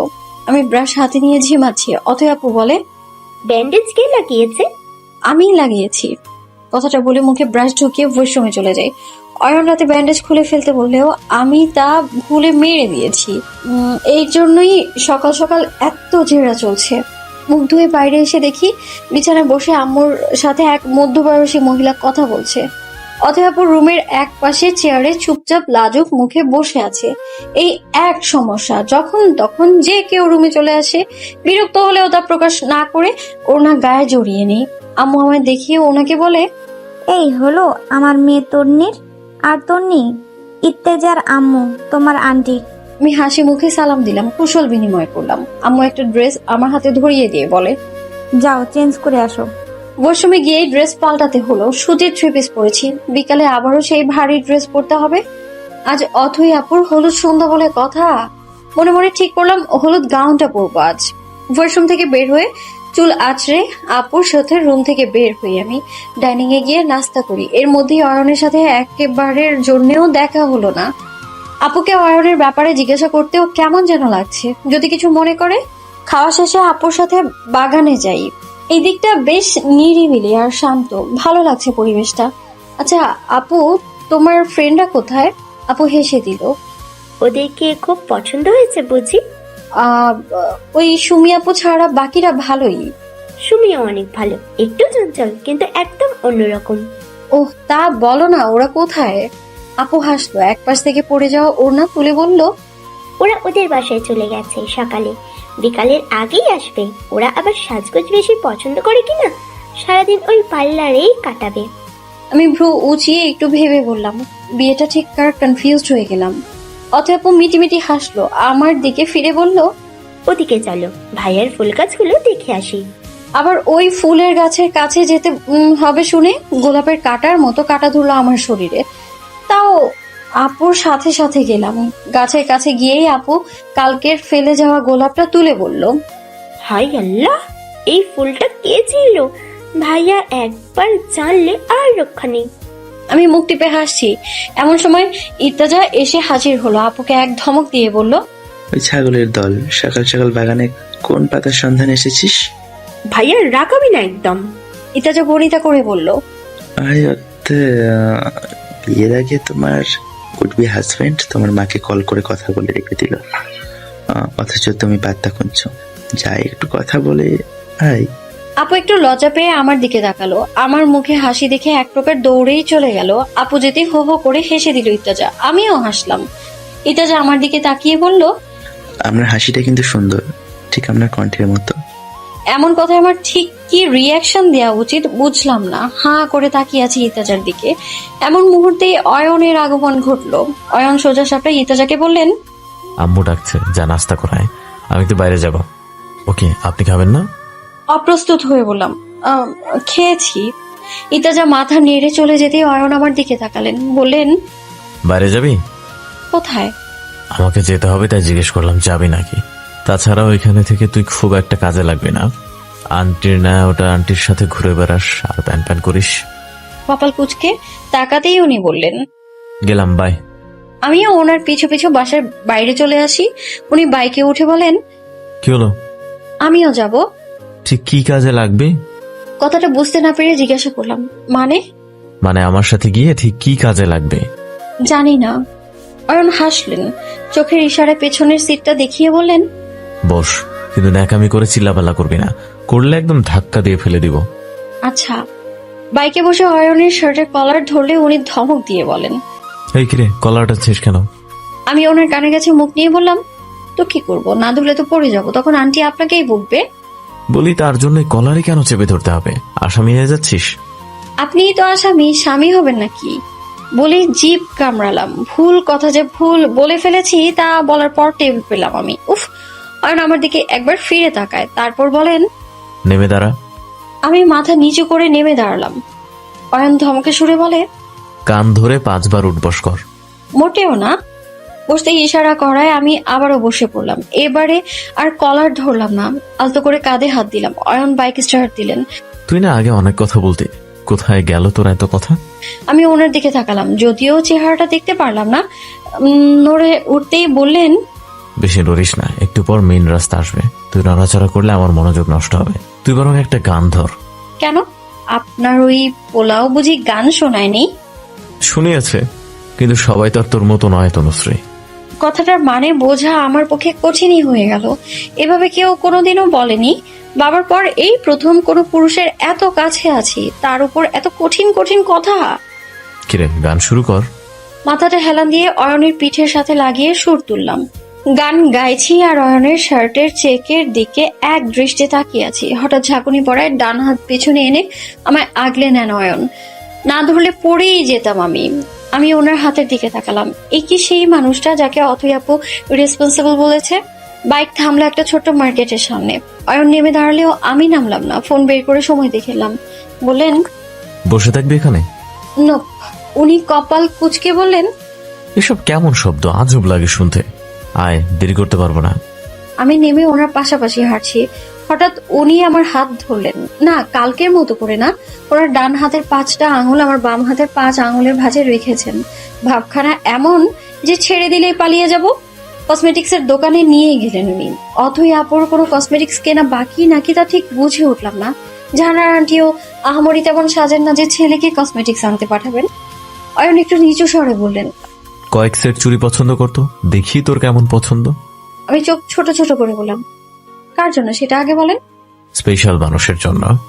বলি ডান চোখটা টিপলেন অয়ন। আমার মুখের দুষ্ট হাসিটা মুহূর্তেই মিলিয়ে গেল। কেন যেন মনে হচ্ছে কথাটা বলে উনি খুব খারাপ করেছে। কেন যেন হিংসে হতে লাগলো। এই কেন কেন আমার মনে চলতেই থাকলো। উত্তর আর পেলাম না, বরং কষ্টটাই বাড়তে লাগলো। মনের মাঝে কোথাও একটা শূন্যতা, একটা শুষ্ক মরুভূমি আবিষ্কার করলাম আমি। অয়ন তাড়া দিয়ে বললেন, কিরে, চুজ করে দে না। কিছু না বলে একটু রাগ দেখিয়েই 3 সেট চুড়ি দিলাম। উনি বললেন, নীলটা বাদ দে, সবুজ বা হলুদ রঙের এক সেট দেখ। আমি কপাল কুচকে হলুদ আর সবুজের কম্বিনেশনের এক এক করে 4 সেট ওনার সামনে দিয়ে বললাম, এটা না চললে আমি গেলাম। আরে চলবে মানে দৌড়াবে। চুড়িগুলো কিনে আবারও বাইকের কাছে চলে এসেছি। আমি রাস্তার ধারে দাঁড়িয়ে বললাম, রিক্সা ঠিক করে দিন, আমি আপনার সাথে যাব না। অয়নের খুব একটা হেলদোল হলো না আমার কথায়। স্বাভাবিকভাবে বাইকে উঠে বসে বললেন, আমাকে তোর বডিগার্ড ভাবলে তুই ভুল ভাবছিস, চুপচাপ উঠে বস। অতিরিক্ত ন্যাকামি আমার পছন্দ না। আমার আগ্রহ খুব একটা না দেখে আমায় টেনে নিয়ে বাইকে বসলেন উনি। বাইক স্টার্ট দিয়ে বললেন, আরে রেগে আছিস কেন? না। আমার গাল ফুলানো কথায় ফিক করে হেসে দিলেন উনি। আমি চোখ কুচকে লুকিং গ্লাসে ওনার হাসি দেখছি। আমার অজান্তেই আমার মুখে হাসি ফুটে উঠলো।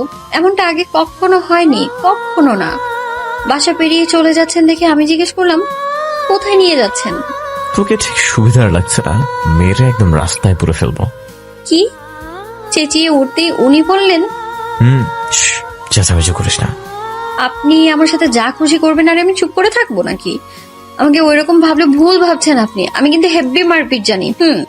দিঘির পাশে বাইক থামিয়ে উনি নেমে দাঁড়ালেন। আমি বাইকেই বসে আছি। অয়ন ভাই আমার দিকে একটু ঝুঁকে বললেন, আচ্ছা, আমাকে কি তুই খারাপ ভাবিস নাকি বেশি বিশ্বাস করিস? ঠিক বুঝতে পারছি না। আমি বোকা বনে গেলাম। উনি যে আবারও রসিকতা করেছে তা এতক্ষণে মাথায় ঢুকলো আমার কপালের চুলগুলো সরিয়ে দিতে দিতে বললেন, চুল গোছাতে পারিস না, একা একা চলাফেরা করতে পারিস না, ওড়না আটকাতে পারিস না, লিপস্টিক ঠিক মতো দিতে পারিস না, ঠিক কোন কাজটা করতে পারিস? এসব তো মেয়েরা সহজেই করে, তুই এমন কেন? আমি বাইকে থেকে নেমে একটু সরে গেলাম। চুলগুলো হাত খোপা করতে করতে বললাম, মেয়েরা এসব সহজেই পারে তা আপনি জানলেন কি করে?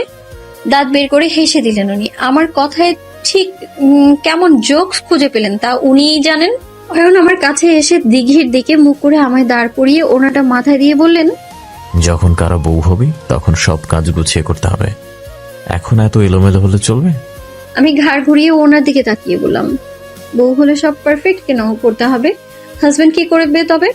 আমি এমনটাই থাকবো, উনি গুছিয়ে দেবে আর যত্ন করে সাজিয়ে দেবে সব। যদি না দেয়? তবে বিয়ে করবে কেন? ঘুড়ি ওড়ানোর প্রতিযোগিতা করতে? অয়ন এবারেও হাসলেন। হাসতে হাসতে একটু দূরে গিয়ে দাঁড়ালেন উনি। আমি কথা শেষ করে পানি দেখায় ব্যস্ত হয়ে পড়লাম। রৌদ্রোজ্জ্বল দুপুরে এই পানিতে ঠিক কেমন মায়া আছে তা আমি জানি না, তবে পাশের মানুষটার হাসিতে মায়া আছে, সহস্র মায়া ওই ঠোঁট জোড়ায় লেপে আছে। সন্ধ্যা 6:30টায় পার্লার থেকে বাসায় ফিরলাম। হলুদ গাউন পরতে চাইলেও সেটা আনতেই বেমালুম ভুলে গিয়েছি। তাই জাহানার আন্টি সুতির সবুজ পাড়ের হলুদ শাড়িটা পরেছি, সাথে ফুলের গহনা। নকল ফুলের সুবাস নেই, কিন্তু সৌন্দর্য আছে। চুলগুলো বিনুনি পাকিয়ে এক পাশে রেখেছি। সবার মতো আমিও টাটকা বেলি ফুলের গাছরা লাগিয়েছি। বেলি ফুলের গ্রানে নিজেই বারবার মুগ্ধ হচ্ছি। অতএব আপুকে পুরো পুতুলের মতো লাগছে। এত কিউট একটা মেয়ে কিভাবে হতে পারে আমি জানি না। আপুর সামনে কি বিভিন্ন ধরনের মিষ্টি, কেক, ফল রাখা হয়েছে। বাটি বাটি হলুদও সাজিয়ে রেখেছে টেবিলে। আমার চোখ অয়নকে খুঁজছে। কোথায় আছেন উনি? ওনাকে খুঁজতে খুঁজতে দোতলায় চলে আসি। ওনার রুমের দরজা খোলা দেখে দুবার নক করলাম। সারা শব্দ না পেয়ে ভেতরে উকি দিতেই পেছন থেকে আচমকা এক ধাক্কায় ভেতরে এসে মেঝেতে পড়লাম। রেগে তাকাতেই দেখি অয়ন মুচকি হাসছেন। আমার রাগটা বাষ্প হয়ে উড়ে গেল। সবুজ সুতির পাঞ্জাবি পরেছেন উনি। পাঞ্জাবির বুকের দিকটায় হলুদ সুতার কাজ। আমার দিকে ঝুঁকে বললেন, রুমে ওকে ঝুঁকে মারা বাজে অভ্যাস তনুশ্রী। ছেলেরা ওকে মারলে মেয়েরা তাকে লুচ্চা, অসভ্য, অভদ্র উপাধি দেয়। এখন তোকে কি বলবো বলতো? আমি উঠে দাঁড়িয়ে বললাম, সরি। উনি পর্দাটা টেনে রিডিং টেবিলের কাছে যেতে যেতে বললেন, শুকনো সরিতে লাভ নাই। আমি না আপনার গার্লফ্রেন্ডের জন্য চুড়ি পছন্দ করে দিলাম, তাহলে কি সরিটা শুকনো হলো? অয়ন একটা বক্স হাতে নিয়ে এগিয়ে এসে কপাল কুঁচকে বললেন, তোকে একবারও বলছি ওগুলো আমার গার্লফ্রেন্ডের জন্য? বলেছি স্পেশাল মানুষের জন্য। তো আপনার স্পেশাল মানুষ কে কে হতে পারে? আন্টি, উনি তো কাছে চুড়ি পরেন না। আপু, সে তো আজ অন্য গয়না পরেছে। আর আঙ্কেল নিশ্চয়ই চুড়ি পরতে যাবেন না। তবে ব্যাপারটা কি দাঁড়ালো? আমার কথায় হেসে দিলেন অয়ন। হাতের বক্সটা খাটে রেখে খুললেন। ভেতরে 4 সেট চুড়ি। এগুলোই তো পছন্দ করেছিলাম আমি। আমার ডান হাত টেনে নিয়ে সবুজ হলুদে মেলানো চুড়িগুলো পরিয়ে দিচ্ছেন। আমি চুপচাপ দেখেই যাচ্ছি, বাধা দিচ্ছি না। আপাতত বাধা দেওয়ার ইচ্ছেটাও নেই। মাথায় শুধু একটা কথাই ঘুরছে, এগুলো তো স্পেশাল মানুষের জন্য ছিল। তবে আমি কি সেই স্পেশাল? গাল দুটো লাল হচ্ছে ক্ষণে ক্ষণে। লজ্জায় মাটিতে লুটিয়ে পড়তে ইচ্ছে হচ্ছে। এদিকে অয়ন ভাবলেশীন ভাবে ডান হাত ছেড়ে বাম হাতে চুড়ি পরালেন। তারপর 2 হাত একসাথে ধরে বললেন, নাও পারফেক্ট তনুশ্রী। আমি মাথা নিচু করে আছি। ওনার চোখের দিকে তাকানোর সাহসটাও হচ্ছে না। উনি বক্সটা হাতে দিয়ে বললেন, শাড়িতে তোকে পুরো বাঙালি বউ লাগছে। বিশ্বাস কর, একটুও ছোট মানুষ লাগছে না। অয়নের তনুশ্রী এমনই হবে, জানতাম আমি। আমি উত্তর দিলাম না। অয়ন আবারও বললেন, বেকার ছেলে, বেশি দামি কিছু দিতে পারবো না। এগুলো গ্রহণ করে আমাকে ধন্য করো তনুশ্রী। আমি বক্সটা নিলাম না। খাটে রেখে দৌড়ে রুম থেকে বেরিয়ে সোজা নিচে চলে আসলাম। সুমি, মিমি, বিনি, সাইদা আপুরা অথই আপুর সাথে হলুদ ছোড়াছড়িতে মেতে উঠেছে। ইতাজা গান গাইছে, সেই তালেই আনন্দে মেতে উঠেছে ওরা। একটা চেয়ারে ধপ করে বসে পড়লাম। হৃৎপিণ্ডটা এখন বড্ড লাফালাফি করছে। মাথা নিচু করে হাতের দিকে তাকিয়ে আছি। 2 হাত ভর্তি চুড়ি। কখনো চুড়ি পরার অভ্যেস নেই। এইসবকে জঞ্জাল মনে হতো আমার, কিন্তু আজ এমন কিছুই মনে হচ্ছে না আমার। মন ময়ূর আজ পেখম তুলেছে, ভালোবাসার ছোঁয়ায় সুখের নৃত্যে মাতোয়ারা হয়ে উঠেছে, আর সেই নৃত্যের তালে পাগল করেছে আমায়। হলুদ জিনিসটা আমার কিছু অপছন্দই বটে, কারণটা বিশেষ কিছু নয়, তবে পছন্দ না। তা ওই বিরক্তিকর জিনিসটা আমার মুখে গলায় মেখে দিয়েছে সুমি আপু। হলুদের সাথে অ্যালোভেরা থাকায় আমার অ্যালার্জিতে পেয়ে বসলো। ডাইনিং এর বেসিনে হলুদ পরিষ্কার করছি আমি। আম্মু এতক্ষণ এখানে আমাকে বকাঝকা করছিল, এখন আপুর ফোন পেয়ে কথা বলতে বাইরে গেছে। মুখ ধুতে গিয়ে হাতও ভরিয়ে ফেলেছি। বিরক্তি নিয়ে কিছুক্ষণ পরপর আজীব শব্দটা উচ্চারণ করছি। জানার আন্টি আমার এই অবস্থা দেখে মুচকি হাসলেন। হাত টেনে আমায় চেয়ারে বসিয়ে নিজের গামছা দিয়েই আমার মুখ হাত গলা মুছে দিলেন। আমি অবাক চোখে ওনার দিকে তাকিয়ে আছি। এই যেন মায়ের ছোঁয়া। আমার শরীর খারাপ থাকলে আম্মু যেভাবে আদরের পরশ দেয়, এই যেন সেই পরশ। কি অবস্থা করেছে এই মেয়েটার! যে যা পছন্দ করে না তাকে সেটাই কেন দিতে হবে? আচ্ছা করে বকে দিব সবগুলোকে। ইস, মুখটা লাল হয়ে গেছে। আপন মনে বকবক করছে আন্টি। বাটি ভরে পানি এনে রুমাল ভিজিয়ে মুখ মুছে দিচ্ছে।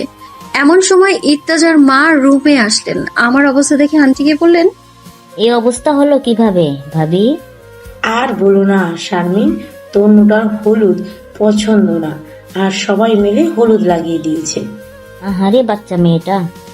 এমন ভাবে বাচ্চা মেয়ে বলল যেন আমি মায়ের কোলে শুয়ে আছি। রোজ 3 বেলা ফিডিং বোতলে দুধ খাওয়ায় আর নেড়ে চেড়ে ঘুম পাড়ায় আমার। মহিলাদের এমন আজব কনসেপ্ট না, শুনে আমার প্রচন্ড হাসি পায়। শুধুমাত্র ভদ্রতার খাতিরে সামনে হাসতে পারি না। আমি তো নিতান্তই এক ভদ্র মানুষ। আম্মু ডাইনিং এ এসে আমার গলার মুখের দাগ দেখে আন্টিকে বলল, ওকে নিয়ে আর থাকতে পারবো না মনে হয়, কালই চলে যাওয়া উচিত।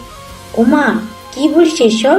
এতদিন পর আসলি অথচ খাতিরদারি করতেই পারলাম না। আরে খাতিরদারি অনেক করতে পারবি, যা মনে হচ্ছে অ্যালার্জিতে ধরেছে। ওর অ্যালার্জির গতি জানিস না, অনেক কষ্ট পায়। শারমিন আন্টি হায় হতাশ করে বলল, হলুদে সবার অ্যালার্জি দূর হয়, আর আপনার মেয়ের অ্যালার্জি আরো ঝেঁকে বসলো। আমিও তো এটাই ভাবছি, আগে ওর এমনটা হয়নি।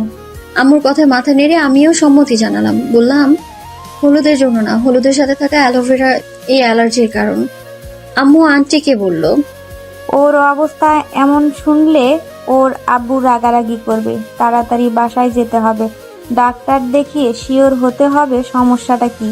আন্টি আমার মাথায় হাত বুলিয়ে বললেন, তবে কাল অথয়ের বিয়ের পর বাসায় এসে দেখা করে যাস। না, আর এদিকে ফিরবো না, কমিউনিটি সেন্টার থেকেই চলে যাব। অয়ন পানি খেতে ডাইনিং এ এসেছে। গ্লাসে পানি ঢালতে ঢালতে বললেন, আন্টি, এইটুকু অ্যালার্জির জন্য কালই চলে যাও। বউ ভাত্র অন্তত থেকে যাও। না রে অয়ন, ওর মুখ আরো লাল হয়ে যাবে সারা রাতে। জানি রাতে মোটেও ঘুমাবে না, কান্নাকাটি করবে। চিনিস না ওকে? আম্মুর কথায় অয়ন মাথা নাড়লেন। আমার দিকে একবার তাকিয়ে চেয়ারে বসে পানি খেলেন। আন্টি টিস্যু দিয়ে এখনো আমার মুখের পানি মুছেই চলেছেন। অয়ন বেরোতে নিলে আন্টি বললেন, অয়ন বাবা, জি আম্মু। তন্নুকে নিয়ে যা, সাথে সাথে থাকবি, খেয়াল রাখবি, আর কেউ যেন ওকে হলুদ না লাগায়। ঠিক আছে। বাধ্য ছেলের মতো আন্টির কথায় রাজি হলেন অয়ন। আমি উঠে ওনার সাথে বাইরে চলে আসি। মুখের মেকআপ আর একটুও বাকি নেই। বাসার গেট পেরিয়ে বাইরে চলে আসি দুজন। ঠান্ডা ঠান্ডা মৃদু বাতাসে ভালোই লাগছে এখানে। তুই এমনিতে একটা হলদে পাখি, হলুদ মেখে একদম ফার্মের মুরগির বাচ্চা হয়ে গিয়েছিলি। বেরিতে পেছনে বেলি ফুলের গাছড়াটা খুলতে খুলতে বললাম, হলদে পাখি মানে? এটা এক ধরনের পাখি, দেখতে হলুদ রঙের বলে আমাদের গ্রামে এটাকে বলে হলদে পাখি। হলদে পাখির আসল নাম কি? তনুশ্রী হয়তো। গাছড়া খোলা বাদ দিয়ে ওনার দিকে তাকালাম। উনি হাত দিয়ে সামনের দিকে ইশারা করে বললেন, হাতি। আমি আর কিছু না বলে পা বাড়ালাম। হাঁটতে হাঁটতে জিজ্ঞেস করলাম, আচ্ছা আমাকে হলদে পাখির মতো লাগলো কেন আপনার? অয়ন আমার দিকে না তাকিয়ে বললেন, তোর গায়ের রংটা অনেকটা হলদে রে। আই মিন জন্ডিস রোগী না, বাট কিছুটা হলুদ। তোকে যখন ছোট দেখেছি তখন এটা নোটিস করেছি। আর 10টা মেয়ের মতো তুই কালো সাদা কিংবা শ্যামলা নয়, হলদে পাখি। আমি হেসে বললাম, একটা মজার কথা জানেন, আমার আব্বু আমাকে হলদে পাখি বলে। আব্বু তো আমাকে প্রায়ই ছড়া শোনায়, হলদে পাখির ছানা, ধরতে যাওয়া মানা, ধরলে যাবে উড়ে অনেক অনেক দূরে, ময়নামতি গা নূপুর দেয়া পা বলেই শব্দ করে হাসলাম। উনিও হেসে বললেন, এখনো তোকে ছড়া শোনায়? হ্যাঁ, ছোটবেলায় বেশি শোনাতো, তবে এখন শোনায় না। বাহ, নাইস তো। আমি কিছুটা লাফিয়ে উঠে ওনার পাঞ্জাবির হাতা খামচে ধরে বললাম, আপনার স্পেশাল মানুষের চুড়িগুলো আমায় কেন দিলেন অয়ন ভাই? উনি থমকে দাঁড়িয়ে আমার দিকে তাকালেন। রাস্তা অন্ধকার হলেও একদম যে আলো নেই ব্যাপারটা তা নয়। আমরা ঠিকই দুজন দুজনের মুখখানা দেখে নিলাম। আমার কথায় উনি বিরক্ত হলেন নাকি রেগে গেলেন ঠিক বোঝা গেল না। অয়ন একটা দীর্ঘশ্বাস ফেলে বললেন, আমাকে শুধুই অয়ন বলতো না শ্রী। বড়দেরকে আমি নাম ধরে বলি না। অয়ন আবারও হাঁটা শুরু করলেন। হয়তো আমার জবাবটা ঠিক ওনার পছন্দ হলো না। আমি দৌড়ে ওনার পাশাপাশি হলাম। আবারও একই প্রশ্ন করলাম, বলুন না চুড়িগুলো আমায় কেন দিলেন? ওগুলো তো আপনার স্পেশাল মানুষের ছিল। প্রশ্নটা নিজেকেই কর, উত্তর তো জানিস তুই।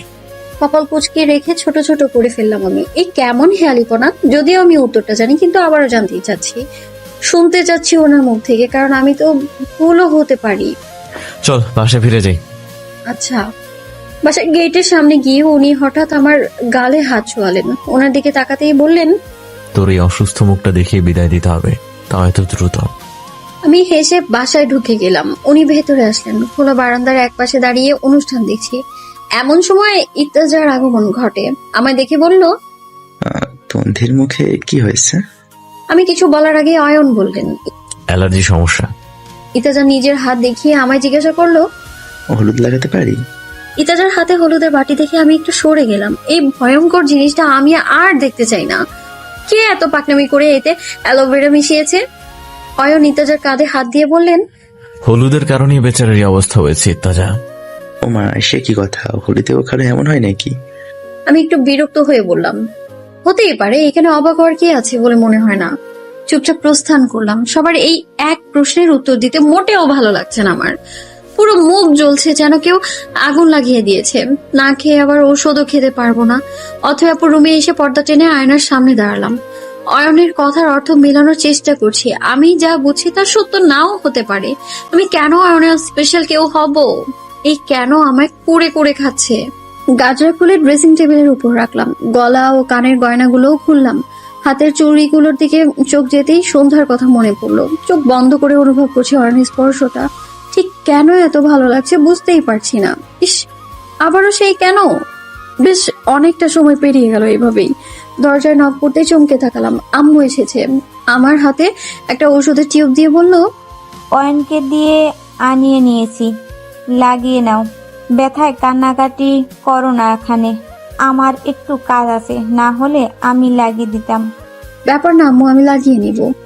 আম্মু চলে গেল। অথয়াপুর বিয়ে কাল, সে উপলক্ষে পিঠা বানাচ্ছে সবাই। আম্মুর না গেলেও খারাপ দেখায়। বেনি খুলে চুল আছড়ে উঁচু করে ঝুঁটি করছি। এমন সময় আবারও দরজায় নক করে উঁচু গলায় বললাম, আসো আম্মু।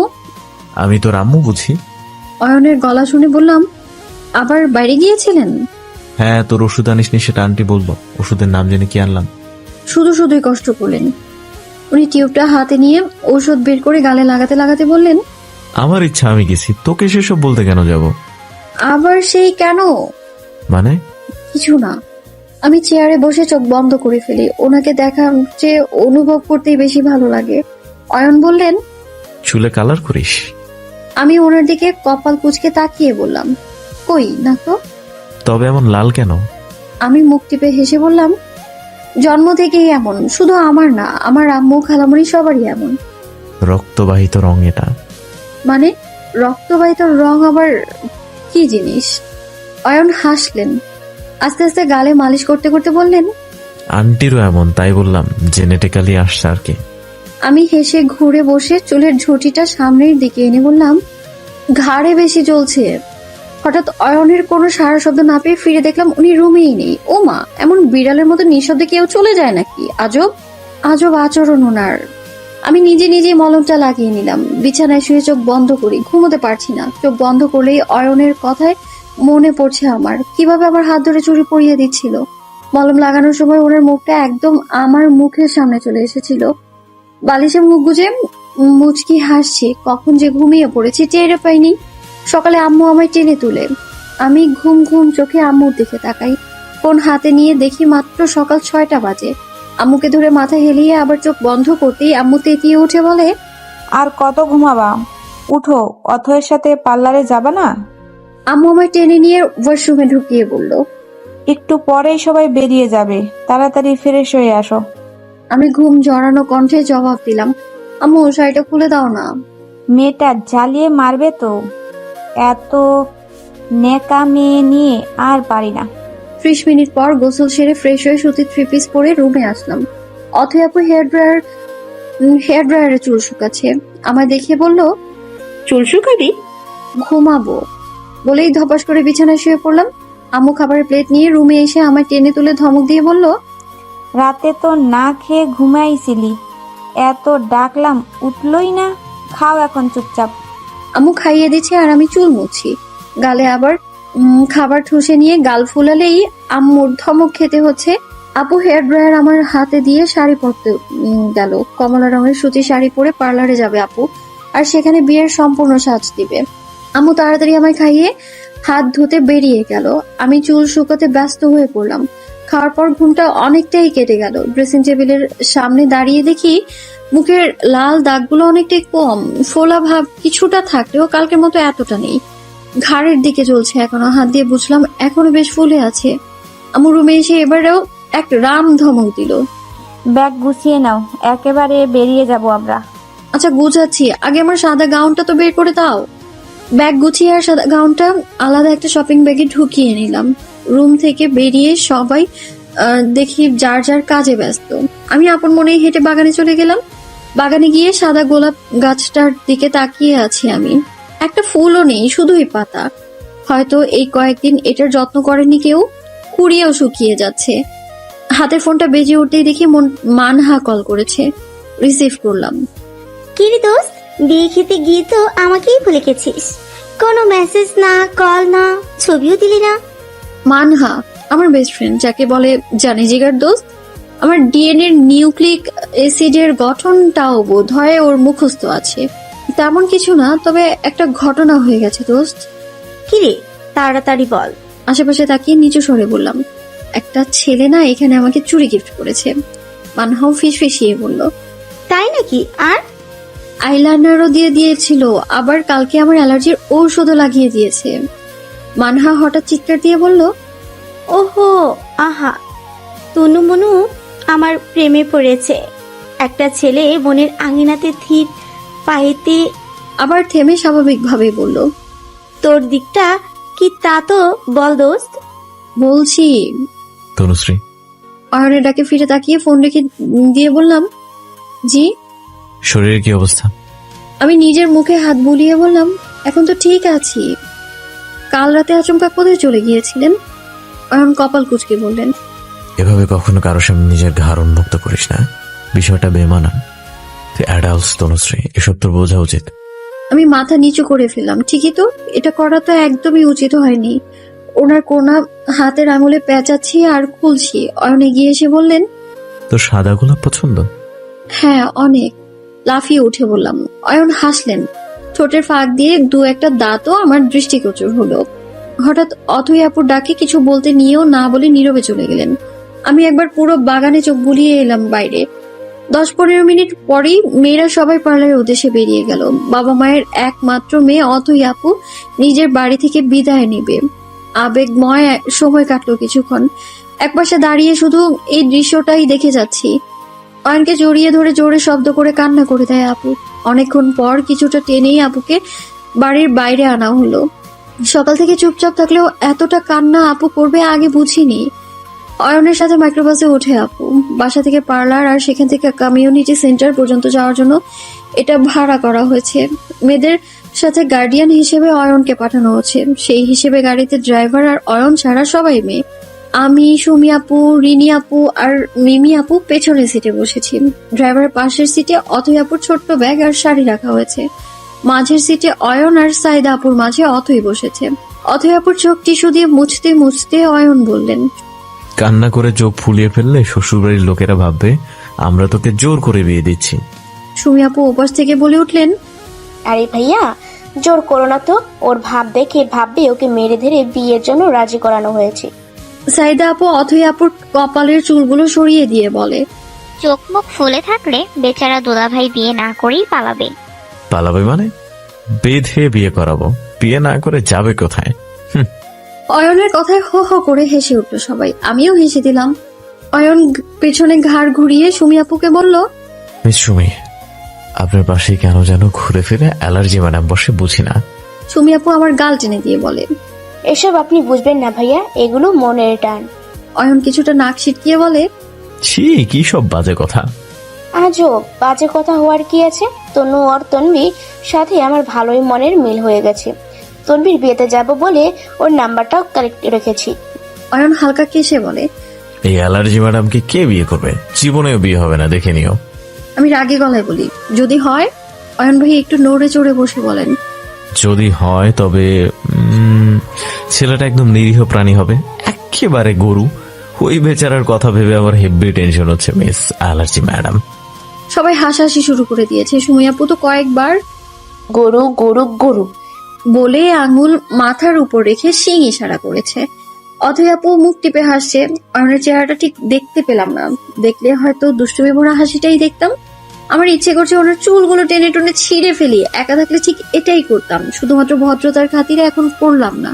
আমি নিতান্তই একটা ভদ্র মানুষ বলে আজকের মতো অয়ন বেঁচে গেলেন। পার্লারে সবার আগে আমার সাজটাই শেষ হয়েছে। অথই আপুকে এখনো শাড়ি পরানো হচ্ছে, একের পর এক কুচি আর এদিকে ওইদিকে দেয়া ভাঁজগুলো দেখলে যে কোনো কেউ বিয়েতে শাড়ি পরার প্ল্যান বাদ দিয়ে সন্ন্যাসী হবে। আমি পার্লার থেকে বেরিয়ে এসে দেখি অয়ন ড্রাইভারের সাথে আড্ডায় ব্যস্ত।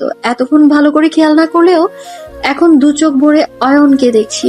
বাঙ্গি রঙের পাঞ্জাবির সাথে নীল রঙের জিন্স পরেছেন। পাঞ্জাবি হাতা ফোল্ড করে বুকের কাছের বোতামগুলো খুলতে খুলতে আমার দিকে তাকান উনি, আর আমার দিকে এগিয়ে এসে বললেন, পুরাই সাদা পেটনি লাগছে, এমন সাদা গাউন কেউ পরে? কপাল কুঁচকে বললাম, তো কি পরবো? উনি আমার কানের কাছে মুখ এনে বললেন, বেনারসি পরবি, লাল বেনারসি। আমি দু চোখ ভরে দেখব, যেমনটা একটু আগে তুই দেখছিলি। আমি হক চকিয়ে উঠলাম। হ্যাঁ হ্যাঁ, উনি তবে আমার দৃষ্টিও খেয়াল করেছেন। অয়ন অন্যদিকে তাকিয়ে মুচকি হাসছেন। দ্রুত পায়ে গাড়ির দিকে আসতে নিলে অয়ন হাত টেনে বললেন, চল ঘুরে আসি। অবাক চোখে ওনার দিকে তাকাতেই বললেন, চোখ পাকিয়ে লাভ নাই, যে বাহিনী ভেতরে গেছে কমপক্ষে 2 ঘন্টার টান লাগবে, অ্যাটলিস্ট 1 ঘন্টা তো লাগবেই। বর এসে আবার ফেরত না চলে যায়। আমি অট্ট হাসিতে ফেটে পড়তেই বললেন, তোকে তো পারফেক্ট পেটনি আউট দেওয়া উচিত। এমনি কেউ হাসে? কানের 14টা বাজাই দিলি। আমি একটু উঁচু হয়ে ওনার কান টেনে মুখের কাছে এনে জোরে বললাম, এমন ভাবে হাসবো যা জীবনেও ভুলবেন না। কান চুলকাতে চুলকাতে হাঁটছেন উনি। আমি তাড়াতাড়ি হেঁটে ওনার সামনে সমান হয়ে ওনার এক হাত ধরে বললাম, ধরে রাখুন, না হলে পড়ে যাব। চোখ সরু করে আমার দিকে তাকালে আমি দাঁত কেলিয়ে কিছু বলতে যাব, তার আগেই সামনে থেকে আসা এক ছেলে বলল, আরে অয়ন যে, কি খবর? আজ অথয়ের বিয়ে আর তুই এখানে কি করছিস? আমি ওনার হাত ছেড়ে দিলাম। অয়ন হাসি মুখে সেই ছেলের সাথে কোলাকুলি করে কুশল বিনিময় করলো।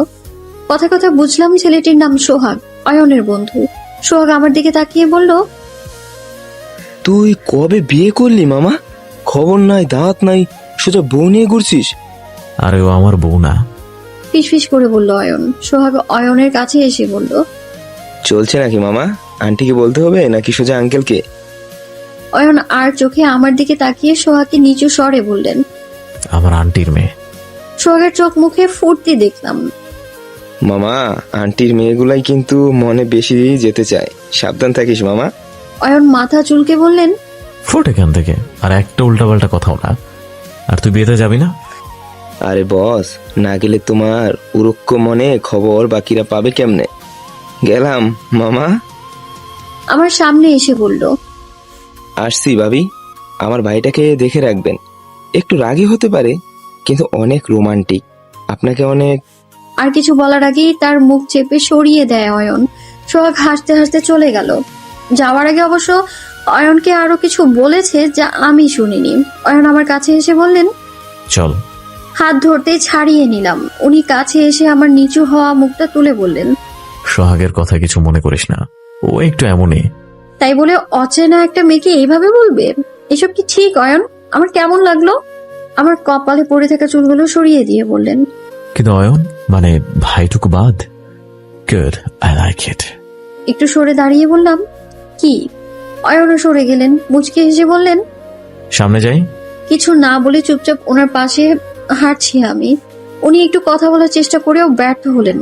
এমন করছিস কেন? আমার ফ্রেন্ড একটু মজা করেছে তাই বলে এমন গাল ফুলিয়ে রাখবি? মজা আমিও করতে জানি। তুই তো শুধু গাল ফুলিয়ে ন্যাকামি করতে জানিস, ভ্যা ভ্যা করে কাঁদতে জানিস। কপাল কুঁচকে তাকাতেই উনি আমার নাক টেনে বললেন, একটু পর যখন সোহাগের সাথে দেখা হবে তখন ইচ্ছা মতো মজা করিস, প্রয়োজনে ওটাকে ধরে কিল দিস, আমার কোনো অসুবিধা নাই। ঠিক তো? পাক্কা। বেচারা অয়নজিৎ নিজের কথায় নিজেই ফাঁসতে যাচ্ছে, তা এখনো টের পেয়ে উঠতে পারেনি। যখন টের পাবে তখন অনেকটাই দেরি হয়ে যাবে। ঘন্টাখানেক পর কমিউনিটি সেন্টারের উদ্দেশ্যে বেরিয়ে গেলাম সবাই। অয়ন চুপচাপই আছেন, কয়েকবার আমার দিকে তাকালেও আমি ওনাকে না দেখার ভান করে আছি। গেটের কাছে বড় বড় করে লেখা মানাফ অ্যান্ড অথয় ওয়েডিং নাম দুটো দেখে মুচকি হেসে ভেতরে চলে গেলাম। অথয় আপুকে দেখতে কোন এক বারবি ডলের মতোই লাগছে। স্টেজে আপুকে বসিয়ে নানা ভংচং করে ছবি তুলছে সবাই, সাথে তার ফ্রেন্ডরাও পোজ দিতে ব্যস্ত। আমি চেয়ার টেনে বসলাম, চোখ দুটো আম্মুকে খুঁজছে, কোথায় গল্পে মজেছে কে জানে। পাশের চেয়ার টেনে অয়ন বসলেন, আমি ওনার দিকে রাগী চোখে তাকালে উনি হেসে বললেন, অগ্নি দৃষ্টিতে ভস্ম হয়ে যাব। মুখ ভেঙচিয়ে বললাম, তবে এখানে না বসে অন্য কুয়ায় পড়ে যান না। অয়ন ভাই আশেপাশে কিছু খুঁজে বললেন। এখানে কুয়াটা কোথায় পাবো? আমার কোনো জবাব না পেয়ে বললেন, তখন কি বলছিলি? কিছু না। আবার রাগ করলি কেন? প্রশ্নের উত্তর না দিয়ে জিজ্ঞাসা করলাম, আজকের পর কি আমাদের আর দেখা হবে না? 5 বছর আগে একবার আমাদের দেখা হয়েছিল, যদিও তখন এত ভাব হয়নি। তারপর আবারও 5 বছর ঘুণাক্ষরে আমাদের দেখা বা কথা হয়নি। আজকের পরও কি আর হবে না? অয়ন দীর্ঘশ্বাস ফেলে বললেন, না হওয়াটাই হয়তো ভালো, হলেই বিপদ। চশমাটা ঠেলে বললাম, কেন? দেখা হলে কি হবে? হয়তো অনেক কিছু।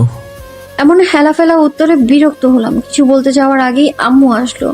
আম্মুকে দেখে অয়ন বললেন, আন্টি, আপনার মেয়ে তো এখন পুরো ফিট, বউ ভাতের অনুষ্ঠান শেষ করেই না হয় যান। আম্মু হেসে ওনার মাথায় হাত বুলিয়ে বলল, না অয়ন, বাসায় ওর আপু একা, আর এমনিতেও কয়েকদিন থেকে ফেলেছি। তুমি ঢাকায় গেলে বরং আমাদের বাসায় যেও, ঠিকানা দিয়ে যাব। অয়ন হাসলেন। ইত্তেজার ডাক শুনে একবার সেই দিকে তাকিয়ে তারপর আম্মুকে বললেন, আসছি আন্টি। উনি চলে যেতেই আম্মু আমার পাশে বসে বলল, চুল এমন বিনুনি পাকিয়ে রাখছো কেন? সব মেয়েরা সুন্দর হয়ে চলাফেরা করছে, তোমার এমন আওলানো অবস্থা কেন? আমার চোখে পাকানি ভালোই বুঝলাম আমি। একটা ঢোক গিলে বললাম, 5 মিনিটেই আসছি। তাড়াহুড়ো করে এসে ওয়াশরুমে ঢুকলাম, পেছন থেকে ফিরে তাকালাম না। আম্মুর ওই রাগী চোখ জোড়া দেখার সাহস আর দ্বিতীয়বার হয়নি। অসুস্থতার জন্য আজকের সাজটা বেশি কিছু দেইনি। মায়েরা বেশি সাজলেও বকে, আবার না সাজলেও বকে। চুল ছেড়ে দিয়ে ঠোঁটে লিপস্টিক লাগালাম, মেকআপটা ঠিকঠাক করে বেশ ভাব নিয়ে বের হয়ে এসে আম্মুকে বললাম, নাও পারফেক্ট। আম্মু গম্ভীর সুরে বলল, আমি স্টেজের দিকে গেলাম। ছবি তোলার প্রতিযোগিতা এখনো থামেনি। আমাকে হাত টেনে স্টেজে উঠালো সুমি আপু। সব মিলে দল বেঁধে ছবি তুললো। আমার সাথে অথই আপুর ছবি তুললো। 2 জন 3 জন 4 জন করে ছবি তুললো, কিন্তু কেউ আমার সিঙ্গেল ছবি তুলে দিল না। ছবি তোলার পর্ব শেষে ইতাজার হাতে মাইক্রোফোন ধরিয়ে দিল সবাই। আবারও গান শুরু হবে বলেই বুঝলাম আমি এখনো অথই আপুর পাশে বসে আছি। বাকিরা সবাই স্টেজের এক পাশে গান বাজনার প্রস্তুতি নিচ্ছে। অথই আপু মাথা একটু নিচু রেখেই বলে, কিরে তনু, আমার ভাই দেখি তোর থেকে চোখে সরাচ্ছে না, তাবিজ করলি নাকি? আমি চমকে উঠে চোখ বড় বড় করে আশেপাশে তাকালাম। স্টেজ থেকে একটু দূরে অয়ন দাঁড়িয়ে আছেন, তার দৃষ্টি আমাদের দিকে। আমি দাঁত কেলিয়ে নিচু স্বরে বললাম, উনি তোমাকে দেখছে, বোনকে তো আর রোজ রোজ দেখতে পারবে না। অথই আপু মুচকি হেসে বলল, ও ঢাকায় থাকে আর আমি বাসায়, তাই আমাদের রোজ রোজ এমনিতেও দেখা হয় না। ঢাকায় যখন বিয়ে হচ্ছে তাতে তো আরো বেশি দেখা হওয়ার কথা। তোমাকে সুন্দর লাগছে তাই দেখছে। শিওর? হ্যাঁ। আমার দিকে তাকিয়ে আপু বলল, ভাইয়াকে ডাক দে, দেখি ও বলুক ও কি দেখছে। ওকে। হাত দিয়ে এইদিকে আসতে ইশারা করলেও অয়নের তেমন হেলদোল দেখলাম না। ওনাকে অন্যমনস্ক লাগছে। আপু বলে, ভাইয়া কি অন্যমনস্ক হয়ে আমাকে দেখছে? ভেঙচি কেটে বললাম, উনি আকাশ বাতাস দেখছে, কিন্তু আমাকে দেখছে না। আর না হলে উনি চোখ খুলে ঘুমাচ্ছে মাছের মতো, তাও আমায় দেখছে না। আপুকে মুখ টিপে হাসতেই দেখছি। ইতাজার গানের সুর শুনে সেই দিকে তাকালাম। আমাদের দিকে তাকিয়ে গান গাইছিল। আমরা তাকাতেই সামনের দিকে চোখ ফিরিয়ে নিল। একটা ছিল সোনার কন্যা, মেঘ পরন কেশ, ভাটি অঞ্চলে ছিল সেই কন্যার দেশ। দুই চোখে তার আহারে কি মায়া, নদীর জলে পড়ল কন্যার ছায়া। তাহার কথা বলি, তাহার কথা বলতে বলতে নাও গড়াইয়া চলি। গান শেষে সবার সাথে আমিও হাততালি দিলাম। ইত্যাদি যে আমার দিকে তাকিয়ে মুচকি হাসলো তা আমার চোখ এড়ায়নি। স্টেজ থেকে নেমে অয়নের কাছে যাব তার আগে আমার হাতে পড়লো এক থাবা। না, বাঘ সিংহের থাবা না, এটা বিড়ালের থাবা। মানে সুমিয়াপুর হাত টেনে ধরলো আমার। একটা গান। নো, সোজা উত্তর দিকে চলে যেতে চাইলেও যেতে পারলাম না। ওরা যেন বোর না হয় তাই গান গাইতে হবে আমার। এই বরের এত লেট কেন হচ্ছে? সেও কি বেনারসি পড়ছে নাকি? বাধ্য হয়ে মাইক্রোফোন হাতে নিলাম। সুমিয়াপুকে কানে কানে বললাম, একটা বেশি না কিন্তু। ওকে। কয়েক সেকেন্ড ভেবে গান শুরু করলাম। গান শেষ হতে না হতেই দ্রুত স্টেজ ছেড়ে গেলাম। অয়নের পাশে গিয়ে দাঁড়াতেই কোথা থেকে যেন একদল ছন্নছাড়া বাদর এসে জুটলো। ও সরি, এরা হচ্ছে অয়নের বন্ধুর দল। চারজন অয়নকে ধরে বলল, কেচ্ছা কত দূর? অয়ন চোখ পাকিয়ে ওদের যেতে ইশারা করলেও ওরা যায় না, বরং একজন আমায় বলে, ভাবি অয়ন খুব ভালোবাসে নাকি? আমি ভ্রু নাচিয়ে বললাম, ভাবি কেন? আমাদের অয়ন না আপনার জান? বেশ সুর করে কথাটা বলল। অয়ন ধমক দিয়ে বললেন, এই থামবি তোরা, তুই ওইদিকে যা। আমি গেলাম না। অয়নের চুলগুলো সরিয়ে বললাম, অয়ন না আপনাদের মামা, সেই হিসেবে আমি আপনাদের মামি। হবু মামি। বাদরগুলোর চোখে খুশির ঝিলিক দেখলাম। অয়ন কপাল কুচকে সরু চোখ করে তাকিয়ে আছে। ওনার কোনা আঙুলে পেঁচাতে পেঁচাতে বললাম, এখন থেকে সম্মান দিয়ে কথা বলবেন। চলে আসার সময় পেছন ফিরে বলি, বাই দ্য ওয়ে, অয়ন কিন্তু খুব ভালোবাসে। অয়ন চোখ বড় বড় করে ফেলেছে। আমি হেসে হেসে চলে আসলাম। বন্ধুদের সাথে যে অয়নের কথা কাটাকাটি শুরু হয়েছে তা বেশ ভালোই বুঝলাম। যাকগে, তাতে আমার কি। শান্তভাবে হেঁটে এসে স্টেজের কাছাকাছি একটা চেয়ারে বসলাম। কিছুক্ষণ পর অয়ন এসে পাশের চেয়ারে বসে বললেন, তা আবার হবু বউ, বিয়ে কবে করছি আমরা? আমি ভ্রু উঁচিয়ে তাকাতেই উনি একটা হাসি দিয়ে বললেন, না মানে পরিবার পরিকল্পনা করার তো ব্যাপার স্যাপার আছে। আমি অসহায় দৃষ্টি নিক্ষেপ করলাম। প্লিজ অয়ন ভাই, আমি শুধুই মজা করেছি। অয়ন যখন একবার বলেছিস তখন অয়নই বল না। আনোয়ার আঙ্কেলের ডাকে আর কিছু না বলে উঠে চলে যান উনি। আমি একটু থ মেরে বসে আছি। উনি যে আমাকে ভালোবাসতে শুরু করেছেন তা ভালোই বুঝতে পারছি, কিন্তু এর পরিণতি কি হবে? আদৌ কি পরিণতি হবে, নাকি গোধূলির আলোর মতো হারিয়ে যাবে আকাশের অসীমতায়? বড় আসলে গেট আটকে 20,000 টাকা দাবি করলো সবাই। সেখান থেকে কথা কাটাকাটি নয়, এক প্রকার ঝগড়া চলছে। আমারও যাওয়ার কথা ছিল কিন্তু যাইনি। অয়নকে খুঁজতে খুঁজতে ডাইনিং এ চলে এলাম। রান্নার লোকদের সাথে কথা বলছে অয়ন। মনে হলো বেশ রেগে আছেন উনি। কিছু ঘটেছে কিনা জানতে ওনার কাছে গেলাম।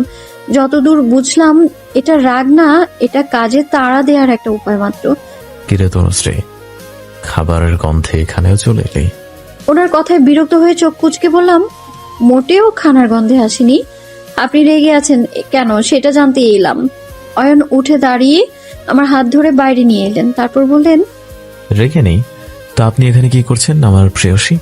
তাচ্ছিল্য করে কথাটা বললেও প্রেয়সী ডাকটা ওনার মুখে বেশ লাগলো। তো বরের গেট আটকে দাঁড়িয়ে থাকবি না?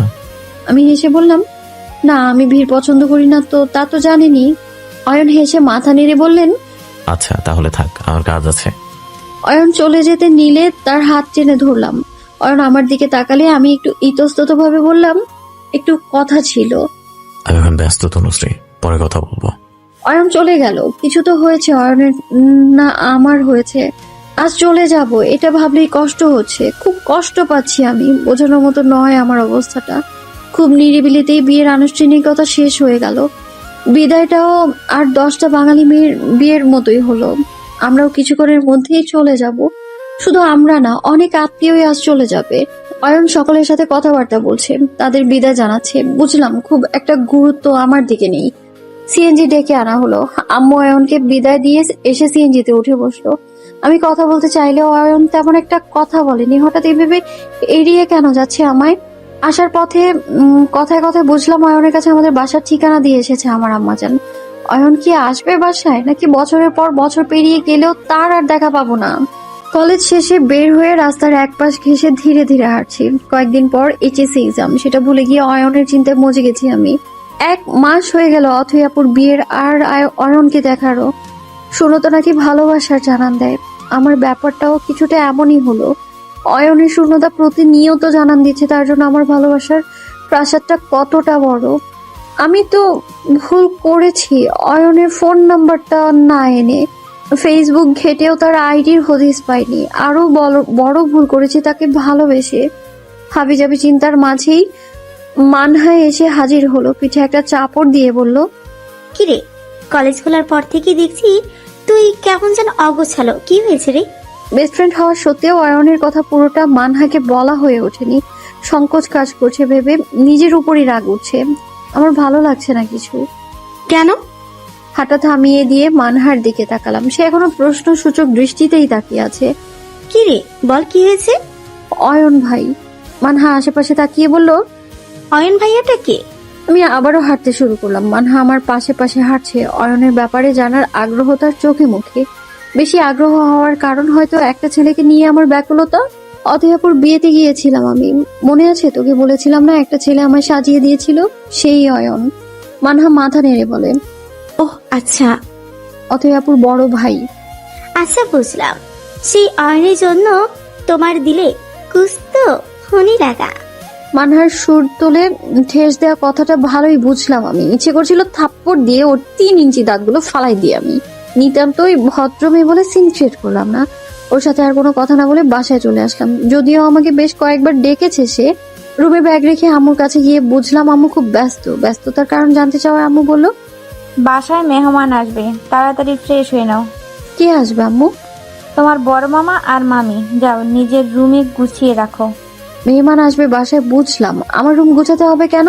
ওনারা তো আর আমার রুমে আসছেন না। আম্মু চোখ রাঙিয়ে তাকাতেই বললাম, যাচ্ছি যাচ্ছি, এত কেন?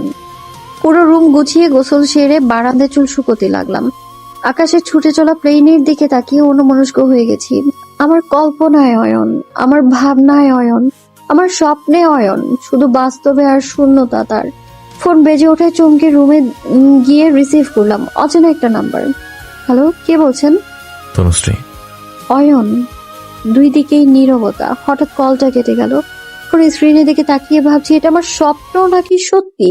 কল লিস্ট চেক করে বুঝলাম এটাই সত্যি। কল ব্যাক করার সময় সুকণ্ঠী নারী জানিয়ে দিল আমার ফোনে ব্যালেন্স নেই। এই এক সমস্যা, জীবনেও আমার ফোনে ব্যালেন্স থাকে না। আবারও কল এলো, এবার অন্য নাম্বার। রিসিভ করলাম। কেমন আছিস? মুখ দিয়ে কোনো কথাই বের হচ্ছে না। হাসবো নাকি কাঁদবো বুঝতেই পারছি না। কথা বলবি না? রাগ হয়েছে আমার উপর? হ্যাঁ, অনেক রাগ হয়েছে। কেন? বলবো একদিন, ওয়েট করেন। কিছুক্ষণ চুপ থেকে অয়ন বলল, আজকে বেরোবি? কোচিং এ যাব। কয়টা যাবি? 4টায়। ঠিক আছে, রাখছি।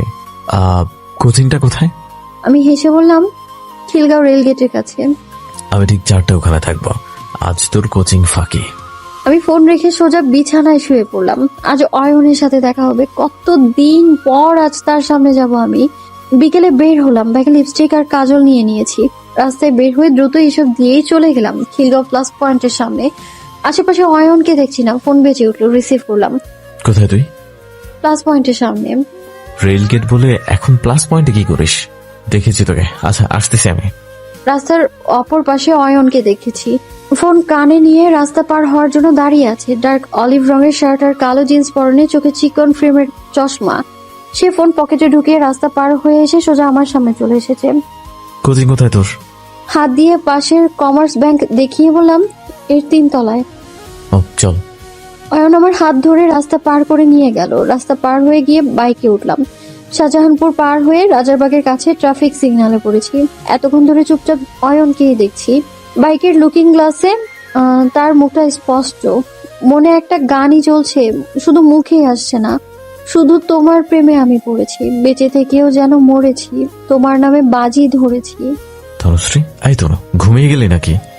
অয়নের ডাকে হুঁশ এলো। চমকে উঠে বললাম, কি? কোথায় তাকিয়ে কি ভাবছিস? কিছু না। কোথায় যাবি? নিয়ে যাও যেখানে খুশি। অয়ন হেসে বলল, সামনে সিপিএইচ আছে, ওখানে যাবি? ওখানে আমার কি কাজ? বললি না যেখানে খুশি নিয়ে যেতে, তাই নিয়ে যেতে চাইছি আর কি। আমি হেসে দিলাম। সেও হাসলো। জ্যাম ছাড়লে অয়ন আর কোনো কথা বললো না। সে বাইক চালাচ্ছে আর আমি তাকে দেখছি। অয়নকে আজ বেশি সুন্দর লাগছে। বেলি রোডের কাছে একটা রেস্টুরেন্টে নিয়ে এসেছে। তার সাথে আমিও চুপচাপ ভেতরে গিয়ে বসলাম। কি খাবি? যেটা খাওয়াবে সেটাই। সাপের বিষ? হ্যাঁ বলে থেমে একটু রেগে বললাম না। অয়ন হেসে পেস্ট্রি আর কফি অর্ডার করলো। ওয়েটার চলে গেল, বলল, রাস্তায় ওরকম করে আমাকে দেখছিলি কেন? দেখেছি আর তোমাকে? তোমাকে দেখার কিছুই নেই। এভাবে দেখলে আমার তো লজ্জা করে, বুঝিস না কেন? আমি মুখ ভার করে বসে রইলাম, তবে মনে মনে খুব নাচছি। সেও তো আমায় দেখেছে, না হলে কিভাবে বুঝলো আমি তাকে দেখেছি কিনা। খাবার আসলো, আমি চুপচাপ খাচ্ছি। অয়ন বলল, জিজ্ঞেস করলি না এখানে কেন এনেছি? জানতে চাই না। আমি আবারও খাওয়া শুরু করলাম। অয়ন আমার বাম হাতটার উপর নিজের হাত রাখলো, চোখ বড় বড় করে তাকাতেই বলল, এ পর্যন্ত বহুবার আমি তোর হাত ধরেছি, আমার কোলেও চড়ে ফেলেছিস, তবে এখন নিশ্চয়ই বাধা দিবি না। দৌড়ে পালিয়ে যেতে ইচ্ছে করছিল, লজ্জা নাকি ভয় আমি জানি না, তবে অয়নের দিকে তাকাতেই দ্বিধা হচ্ছে। বলেছিলাম না আমাদের দেখা হওয়াটা ঠিক হবে না, দেখা হলে বিপদ হবে। সত্যি আজ অনেক কিছু হচ্ছে, ঝড় হচ্ছে, সুনামি হচ্ছে। অয়নের কথার বাইরে তাকিয়ে বললাম, তোমার মাথা খারাপ হয়েছে? বাইরে গাছ ফাটা রোদ। আমার মুখটা নিজের দিকে ঘুরিয়ে বলল, ঝড় তো বাইরে না, এ আমার মনে হচ্ছে। কথার অর্থ পরিষ্কার, আমার আর অয়নের মনে একই অনুভূতি। তবে আমি এখনই কিছু বলবো না, দেখি সে আমায় ইমপ্রেস করতে কি কি করতে পারে। গাল ঝেড়ে হাত সরিয়ে নিয়ে বললাম, মনে একটা বাঁধ তৈরি করো, ঝড়ে সমস্যা নেই, বন্যা যেন না হয়। ঝড়ে যে সব লন্ডভন্ড হয়ে যাচ্ছে। ওই সব তো ঠিকই আছে। অয়ন হেসে চুলগুলো ঠিক করতে করতে বলল, খেয়ে নে। সে যে বিরক্ত হয়েছে তা ভালোই বুঝতে পারছি। মিটি মিটি হেসে বললাম, বাই দ্য ওয়ে অথই আপু কেমন আছে? ভালো আছে। আন্টি? ভালো। আঙ্কেল? ভালো আছে। আর আন্টি আঙ্কেলের ছেলে? অয়ন আমার দিকে তাকালো। তোর সামনে বসে আছে, একদম মুখোমুখি। আর কথা বাড়ালাম না, লাগাম থাকতেই চুপ করলাম। অয়ন আগেই লাগাম ছাড়া হয়েছে, আর এখন আমিও হচ্ছি। খাওয়া শেষে গেলাম রমনার দিকে। বিকেলের দিকে কপতির অভাব নেই এখানে। বাইক রেখে একটু দূরে দুজনে হাঁটছি। আমি তার এক হাত জড়িয়ে ধরতে বলল, এভাবেই তো কাবু করেছিস আমাকে। অয়নের নিচু স্বরের কথাটা কানে আসলেও কিছু বললাম না। এমন একটা ভাব আমার মধ্যে, যেন আমি বিশ্ব সুন্দরী আর বিশ্বের সব রাজপুত্ররা আমার জন্য পাগল। নিজের ভালোবাসার মানুষের ভালোবাসা পেলে সবাই কি নিজেকে এটাই ভাবে? অয়ন ভাইয়া, আপনি এখানে? এক মেয়ের ডাকে অয়ন দাঁড়িয়ে আমার হাত ছেড়ে বলল, আরে হাই, কি অবস্থা? এই তো ভালো। বিকালে ঘুরতে এসেছেন নাকি? অয়ন এক গাল হেসে আমাকে দেখিয়ে বলল, এই তোমার আপুকে নিয়ে একটু হাঁটতে আসলাম।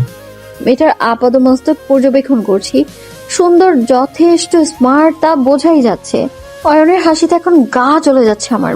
প্রণয় হিংসার বহিঃশিখা গ্রাস করছে আমাকে। কিছুক্ষণ মেয়েটার সাথে কথা বলে অয়ন আবারও হাঁটতে শুরু করে। আমি উল্টো পথে হাঁটতে লাগলাম। অয়ন দৌড়ে আমার পাশাপাশি এসে বলল, কিরে? বাসায় যাব। সে তো আমিও যাব, তোকে পৌঁছেও দিব। এরকম বিহেভিয়ার কি আছে? চোখ সরু করে তাকিয়ে বললাম, মেয়েটাকে? অয়ন ঠোঁট টিপে হেসে বলল, হবে কেউ, তোর তাতে কি? আমার কিছু না, জাস্ট ইন্টারেস্ট। ও মেয়েটা আমার ভার্সিটির সেকেন্ড ইয়ারে পড়ে। র‍্যাক দাও? অয়ন শব্দ করে হেসে বলল, আমার হাসিতে মেয়েরা পাগল হবে, ভয় পাবে না। ভাব দেখাও বেশি। না ম্যাডাম। আচ্ছা চল আইসক্রিম খাই।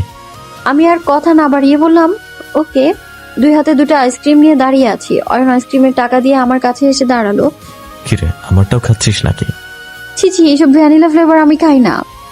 এমন ভাবে নাক ছিটকালে যেন আমি জোর করে তোকে আইসক্রিম খাওয়াতে এনেছি। একটু রেগে বললাম, দেখো আমার কোচিং ফাঁকি দিয়ে চলে এসেছি, তো কেন এখানে এনেছো সেটা তো বলো। সময় মতো জেনে যাবে। তাহলে আজকে কেন ডাকলে? কথাটা বলি অয়ন অন্যদিকে তাকালো। তার চেহারাটা দেখতে ইচ্ছে করলেও দেখতে পেলাম না। সন্ধ্যার পর বাসায় ফিরে আসলাম। গলির মুখে আমায় নামিয়ে দিয়ে অয়ন চলে গেছে।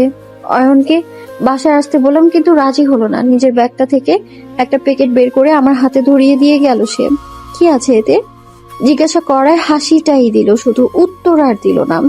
বাসায় ঢুকেই মামা মামির সাথে দেখা হলো। আম্মু চোখের ইশারায় কথা বলতে বলল। আমি মুচকি হেসে বললাম, আসসালামু আলাইকুম। ওরা ওয়ালাইকুম আসসালাম। কেমন আছো মামুনি? মামা আমায় জড়িয়ে ধরে আদর করলেন। এই তো ভালো আছি, আপনারা কেমন আছেন? ভালো আছি। মামা নিয়ে আমার আরেক লাইন যুক্ত করে বলল, তোমরা আমাদের বাসায় যাও না, তাই আমরাই চলে আসলাম আর কি। মুচকি হাসলাম, কোনো জবাব দিলাম না। কুশল বিনিময় শেষে নিজের রুমে চলে আসলাম।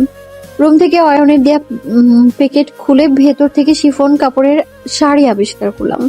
হালকা গোলাপি ও লাল সাদার মিশ্রণে শাড়িটা নজর কাটতে বাধ্য। অয়ন এটা আমায় দিল, বিশ্বাস করতেই কষ্ট হচ্ছে আমার। তড়িঘড়ি করে অয়নের নাম্বারে কল দিলাম। কল পিক করেই বলল, শাড়ি পছন্দ হয়েছে? আমি তো বাকরুদ্ধ, তার মানে শাড়িটা সত্যি আমায় দিয়েছে। শাড়ি কেমন লাগলো? অয়নের কথা চমকে উঠে কল কেটে দিলাম। রুমের দরজা খোলার শব্দ পেয়ে তাকিয়ে দেখি আপু এসেছে। আমার হাতে শাড়ি দেখে চোখ ছোট করে বললেন, চোরের মতো চেহারা করে বললাম, মানহা দিয়েছে এটা আমায়। আপু শাড়িটা নিয়ে বলল, শিপনের শাড়ি মানহাত তোকে কেন দেবে?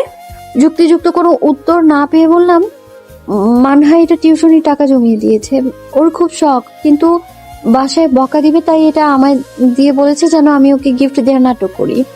আপু হেসে বলল, ও এই ব্যাপার, ঠিক আছে। মানহা আর আমার বন্ধুত্ব নিয়ে আপুর সন্দেহ হবে না। এখন মানহাকে পুরোটা বলে দিলেই হবে। সন্ধ্যায় বই নিয়ে বসেছিলাম, কিন্তু পড়া আর হলো না। রাতে খাবার খেলাম না, আসলে ইচ্ছেই করছে না। অয়ন কয়েকবার কল দিয়েছে কিন্তু রিসিভ করিনি। বারান্দায় এসে বসে আছি। আজকের দিনটা এমন কেন যেন একটা স্বপ্ন, ঘুম ভাঙলেই স্বপ্নটা শেষ হয়ে যাবে। এমন স্বপ্ন শেষ না হোক, এমন ঘুমেও সুখ থাকে। কে ঘুমাবি না? আপুর কথা চমকে উঠলাম। নিজের ভাবনায় এতই বিভোর ছিলাম যে আপুর ডাক শুনতেই এক প্রকার লাফিয়ে উঠলাম আমি। আপু কিছু বলছিলে? কি ভাবছিস এত? না তেমন কিছু না। আপু একটু চুপ থেকে বলল, ঘুমাতে আয়। আসছি। আপু রুমে বিছানা ঠিক করতে করতে বলছে, পড়াশোনার তো মনোযোগ নেই, প্রতি বছর অটো পাস দেবে না। 3 সাবজেক্ট পরীক্ষা, তাও আবার ফেল নাম্বারে, তাই বলে কি পড়া লাগবে না নাকি? আপুর দিকে আর চোখে তাকিয়ে আছি আমি। বড় হলে মেয়েদের নয় নাকি মাতৃসুলভ আচরণ প্রকাশ পায়। আমার আপু পুরাই আমার আম্মুর কপি হচ্ছে। খুদাই চিলাচিলি করে, আপুর স্বভাবে পরিণত হয়েছে। আপু আবারও ধমক দিয়ে বলল, কথা কি কানে ঢুকতেছে না? না বলেই হাত দিয়ে মুখ ঢেকে ফেলি। আপু রাগি রাগি চোখে তাকিয়ে আছে। আঙুল ইশারা করে বলল, ঘুমাতে শুয়ে কোনো কথা না, ফোন নিয়ে কোনো বাড়াবাড়ি না। ওকে। ঘুমাতে শুয়েছি ঠিকই, কিন্তু ঘুম পাখি কোথায়? সেও কি অয়নের কাছে চলে গেছে? অনেক চেষ্টা করে ভোরের দিকে 2 চোখ লেগে আসে। সকালে আবারও আপুর চিলাচিলিতে ঘুম ভাঙে। কোনো মতে চোখ খুলতেই দেখি আমার বই খাতা ছুঁড়ে ফেলেছে সে। কি হলো এত সকালে? আমার ঘুম জড়ানো কণ্ঠে কিউটনেস থাকলেও আপুর কথায় বিন্দু মাত্র কিউটনেস নেই। কি হয়েছে? পড়তে বস, উঠে বস। কলেজে যাব তো। কলেজ সেই 9টায়, 8টায় বের হবি। এখন মাত্র 6টা বাজে। চুপচাপ দাঁত ব্রাশ করে এসে পড়তে বস। ছেলে দুলে ব্রাশ করছি। আপু খোঁচা দিয়ে বলল, মহারানী তাড়াতাড়ি আসেন। পড়তে বসে আগে ফোন হাতে নিয়ে দেখি অয়ন মেসেজ দিয়েছিল রাতে। তনুশ্রী কল রিসিভ কর। তার কিছুক্ষণ পর আরেকটা মেসেজ দিয়েছিল, ঘুমিয়ে গেছিস? ওকে, গুড নাইট, সুইট ড্রিম। আমার আবার গুড নাইট আর সুইট ড্রিম? সারা রাত তো ওই শাড়ি আর শাড়ির দাতার চিন্তাই ছিলাম আমি। ফোন রেখে পড়া শুরু করলাম। 7:30টার দিকে রেডি হয়ে নাস্তা করতে গেলাম ডাইনিং এ। আব্বু সেই সকালে অফিসে চলে গেছে। আম্মু, মামা আর মামানি ড্রয়িং রুমে নাস্তা করছে। এখন আমি আর আপু খেতে বসেছি। অনিপাকে আপুর কথায় রুটি মুখে দিতে গিয়ে ফেলে দিয়েছি। তাড়াহুড়ো করে রুটি মুখে দিয়ে বললাম, আমার ফ্রেন্ড অয়নের নাম্বার অনিপা দিয়ে সেভ করেছি। আপু যেহেতু দেখে ফেলেছে তার অর্থ আর লুকানো যাবে না। তবে এখন বলাও যাবে না, কারণ আম্মু শুনতে পাবে। আমার কাণ্ড দেখে আপু আমার কথা বিন্দু মাত্র বিশ্বাস করেনি। না করাই স্বাভাবিক, আমার ফ্রেন্ডদের সবাইকেই আপু চেনে। রাতে মেসেজ করেছিল, হয়তো কোনো কাজ ছিল। এত রাতে, তাও আবার তনুশ্রী। স্বাভাবিক, কোনো পড়া বোঝে না বা প্র্যাকটিক্যাল নিয়ে কোনো সমস্যা। ও আবার খুব ভালো স্টুডেন্ট, অনেক পড়াশোনা করে। আমার থেকে পড়া জানতে হলে তো মিষ্টি করেই বলতে হবে। এক নিঃশ্বাসে কথাগুলো বলে দিলাম। আপু হেসে আম্মুকে ডেকে বলল, আম্মু, তোমার মেয়ে থেকে ভালো স্টুডেন্টরা পড়া বোঝে নাই, এমন বিল্ডিং বুঝতেছ। ওটা দেয়া কথাটা ভালোই বুঝছি। কোন রকম খেয়ে উঠে গেলাম, ব্যাগ কাঁধে নিয়ে বের হয়ে যাচ্ছিলাম। আম্মু আমি গেলাম। সাবধানে যেও। আপু আবারও বলল, তোর ফ্রেন্ডকে বলিস মাঝরাতে যেন আর মেসেজ না দেয়। শুনেও না শোনার ভান করে চলে এলাম। রাস্তার এক পাশ ধরে হাঁটছি। বাসার রোড পার হয়ে এইদিকে আসতেই অয়ন এসে আমার পাশাপাশি হাঁটা শুরু করলো। আমি দাঁড়িয়ে গিয়ে বললাম, শাড়ি কেন দিয়েছো? অয়ন হেসে আমার হাত ধরে হাঁটতে হাঁটতে বলল, শাড়ি দিয়ে কি করে? সেসব আমি জানি, তুমি কেন শাড়ি দিয়েছো? আমি বলেছিলাম তুই শাড়ি পরবি আর আমি দেখব। তোর যে নিজের কোনো শাড়ি নেই তা আমি জানি, তাই এটা দিয়েছি। অয়নের হাতটা একটু শক্ত করে ধরে বললাম, এত সহজে মন করে নিচ্ছ কেন অয়ন? কথাটা বলে চুপসে গেলাম। হ্যাঁ, কি বললাম এটা? অয়ন যে হাসছে। কলেজের কাছাকাছি চলে আসায় অয়নের হাত ছেড়ে দ্রুত হেঁটে ভেতরে চলে এলাম। ক্লাসে গিয়ে হাসাহাসি মুখে মানহার গা ঘেঁষে বসে পড়ি। মনোযোগ দিয়ে ফিজিক্স পড়ছিল বেচারি। আমি খোঁচা দিতে বলল, পড়া কমপ্লিট হয়নি দোস্ত, প্লিজ শেষ করতে দে। আমি বই বন্ধ করে দিয়ে বললাম, এই পড়া জিন্দিগিতেও শেষ হবে না, তুই আমার কথা শুন। ওকে বল। গতকাল থেকে আজকে পর্যন্ত সব ঘটনা মানহাকে খুলে বললাম, শাড়ির কথাটাও বললাম। মানহা ভ্রু উঁচিয়ে বলল, যাক, তোর এতদিনের লুকানো প্রেম তবে সামনে এলো। আমি ওর কাছে গিয়ে ফিসফিসিয়ে বললাম, সামনে আর এলো কই? ফুরিয়ে পেঁচিয়ে বলতে চাইলো, সুন্দর মতো সবার সামনে হাঁটু গেড়ে বসে প্রপোজ করতে পারতো, আমি কি আর না করতাম নাকি? আরে ওই যুগ কি এখনো আছে নাকি? ওসব পুরনো হয়ে গেছে। তাই? মানহা বই খুলতে খুলতে আমায় বলল, তা এসবে আমাকে জড়লি কেন? আর তো কিছু মাথায় আসলো না। শাড়িটা ব্যাগে আছে, তোকে দিয়ে দিব, তুই রাখবি। তা রাখলাম, কিন্তু মানহাকে থামিয়ে বললাম, কোনো কিন্তু না, তুই রাখবি। আমি একদিন সময় করে গিয়ে পড়বো, তুই আমায় সাজিয়ে দিবি। মানহা একটু কাশি দিয়ে বলল, কত প্রেম আসে যায় দেখি, কয়দিন থাকে। এমনি বলিস না। মানহার কথা একটু ভাবনায় পড়লাম আমি। প্রেম যদি হারিয়ে যায় তবে তা আকর্ষণ, আর যদি তা চিরকাল রয়ে যায় তবে সেটা ভালোবাসা। আমি ভালোবাসতে চাই, খুব করে চাই তোমায়, কিন্তু সে সারা জীবন এমন করে ভালোবাসবে তো? আজকেও কোচিং ফাঁকি দিব, অয়নের সাথে টিএসসি তে যাব, এমনটাই প্ল্যান করেছি।